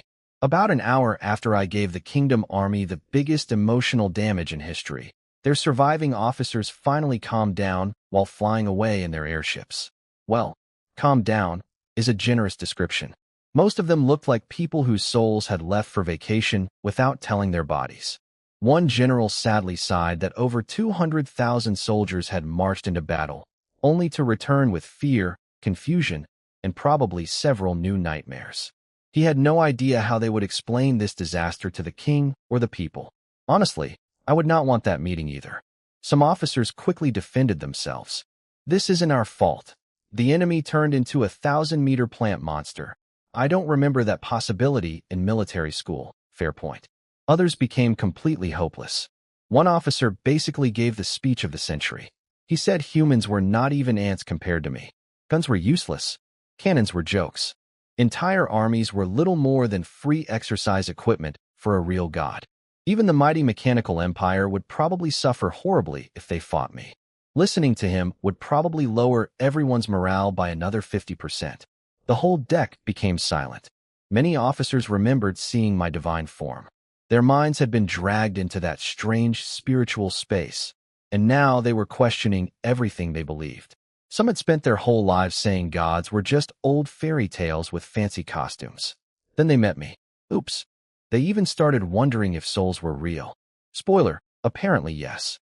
Just when the depression party reached maximum level, one young major stood up.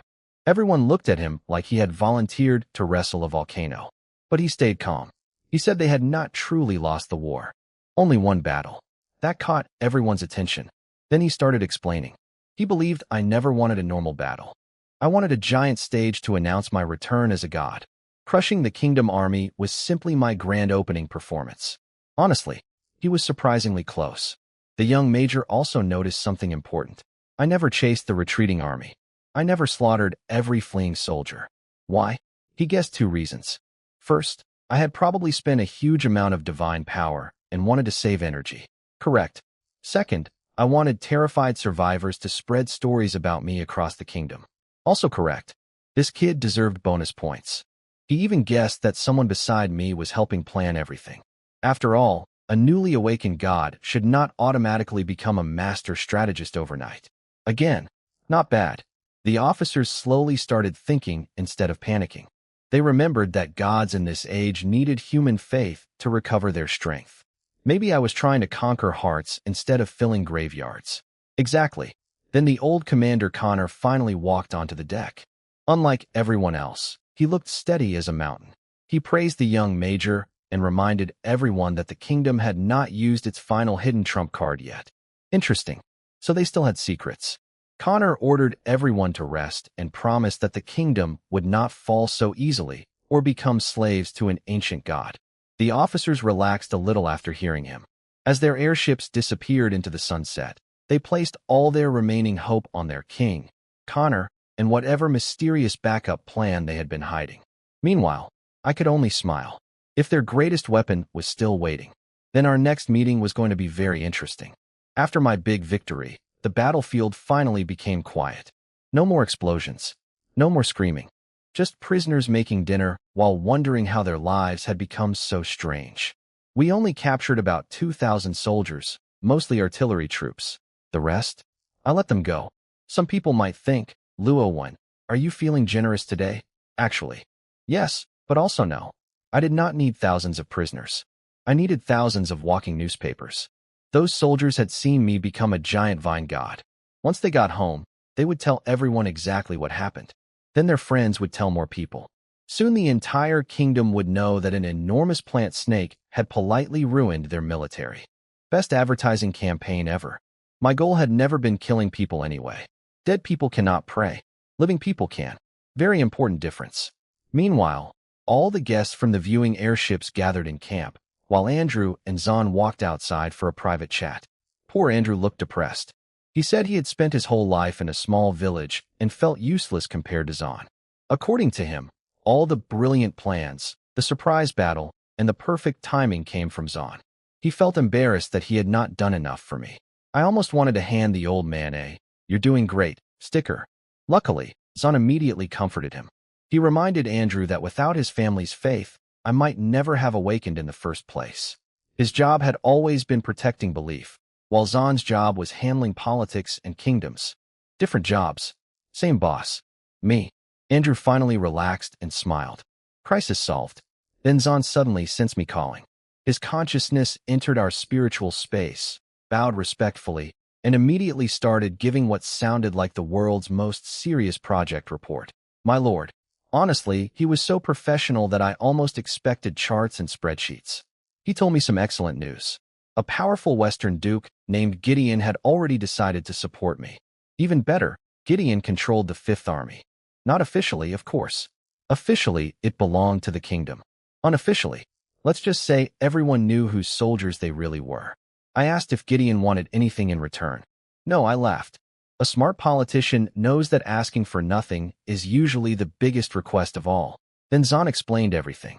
He said my biggest value was not personally fighting every battle. I was the symbol, the foundation, the giant glowing sign that said, trying to rebel is a terrible idea. Meanwhile, humans like him would handle politics, negotiations, rebuilding the kingdom, and dealing with stubborn nobles. He even admitted that some ugly decisions would have to be made. Some people would resist. Some blood would be spilled. Some harsh methods might be necessary during the early days. And if anyone needed to be hated for those choices, he would gladly become the villain. Not me. Me? I should stay high above everyone as the holy, merciful God. Meanwhile, Zahn would happily carry every insult, every complaint, and every dirty job if it protected both me and the future kingdom. I sat there listening and honestly became speechless. This man had planned almost everything. He worried about my divine energy more than I did. He thought about military strategy, politics, faith, rebuilding the nation, public opinion, future generations, and even who should receive the blame.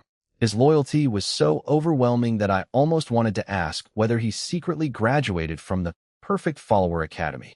Finding someone this capable was already rare. Finding someone this capable who was completely devoted to me, that was basically winning the world's luckiest lottery. At that moment, I had only one thought. Zahn, you are ridiculously faithful. I seriously could not have picked a better helper. After listening to Zahn explain his master plan, I reached one very simple conclusion. This man was terrifying. In a good way. He did not want me to rush into the royal capital, squash the royal family, and declare, "Congratulations. You're all citizens of my kingdom now." Apparently, politics is a little more complicated than that. Who knew? Zahn explained that if I destroyed the royal family too quickly, the kingdom might break into dozens of little pieces. Then neighboring countries would jump in like hungry wolves at an all-you-can-eat buffet. Not ideal. Instead, he wanted to leave the royal family alive for now while quietly convincing cities, nobles, generals, and armies to join me one by one. At the same time, Duke Gideon and his Fifth Army would slowly march toward the capital to keep the pressure on.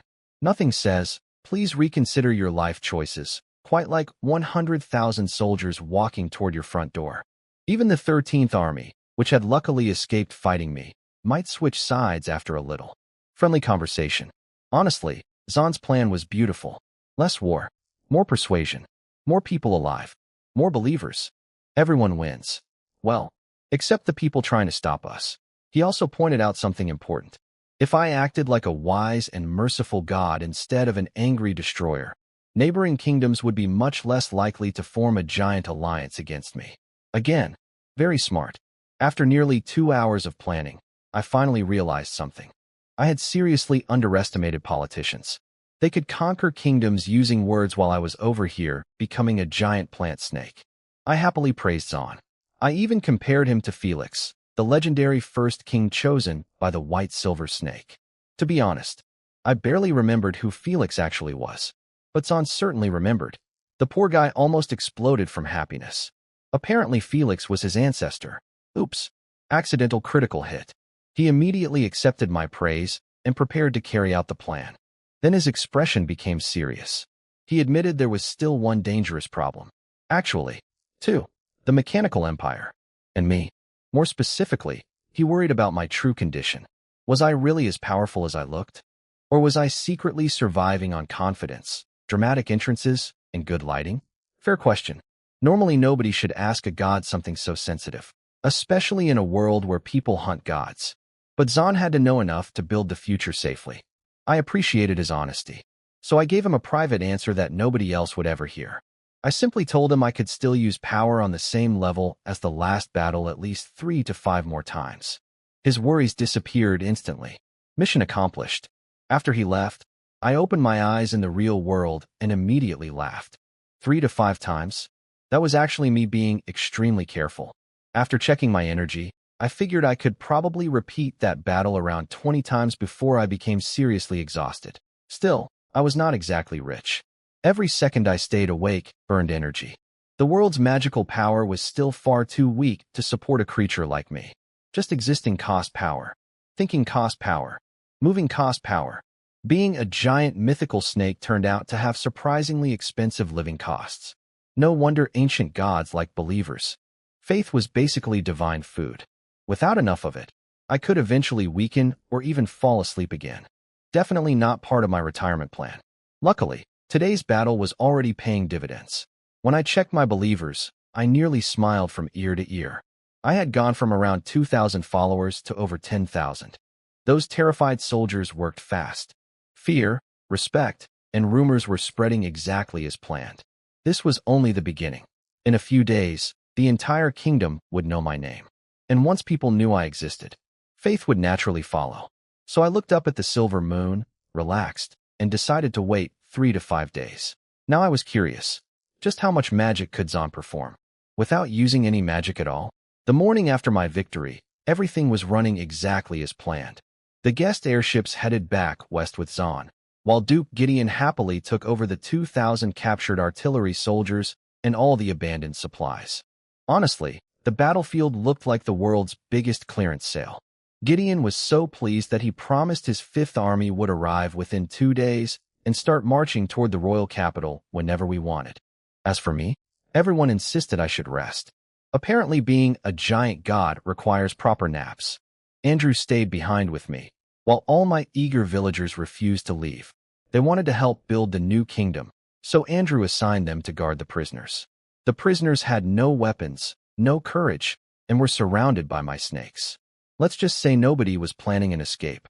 Meanwhile, far away on the returning airship, the mechanical church delegation had become the most unpopular people on board. Yesterday, everyone respected them. Today, people avoided them like they carried contagious bad luck. Thanks, Zahn.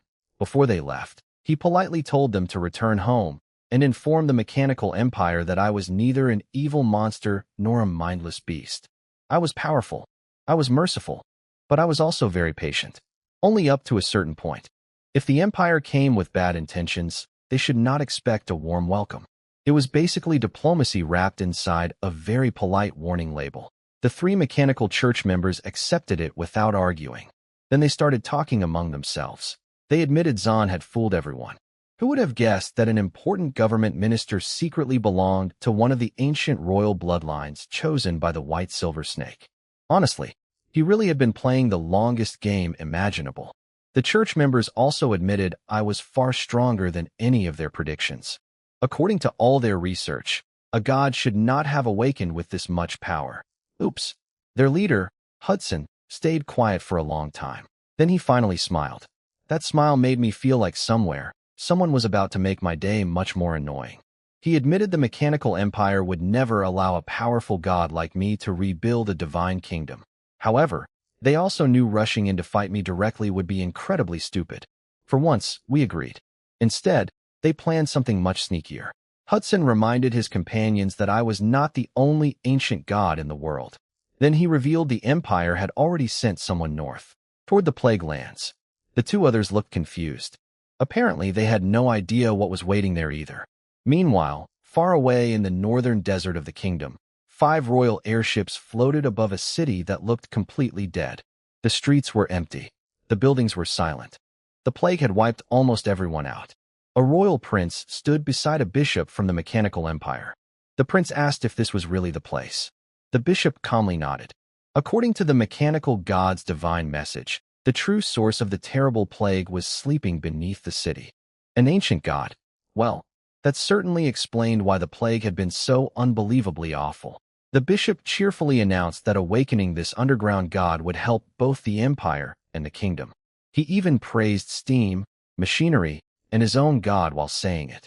I had not even met this mysterious neighbor yet, and someone was already trying to wake it up and pointed in my direction. Wonderful. Absolutely wonderful. I had spent all this effort avoiding unnecessary wars. The mechanical empire looked at my peaceful strategy and apparently said, "Interesting idea. But what if we released another ancient monster instead?" Fantastic. Nothing says, "Good morning," quite like discovering your enemies have decided to solve one god problem by creating two god problems.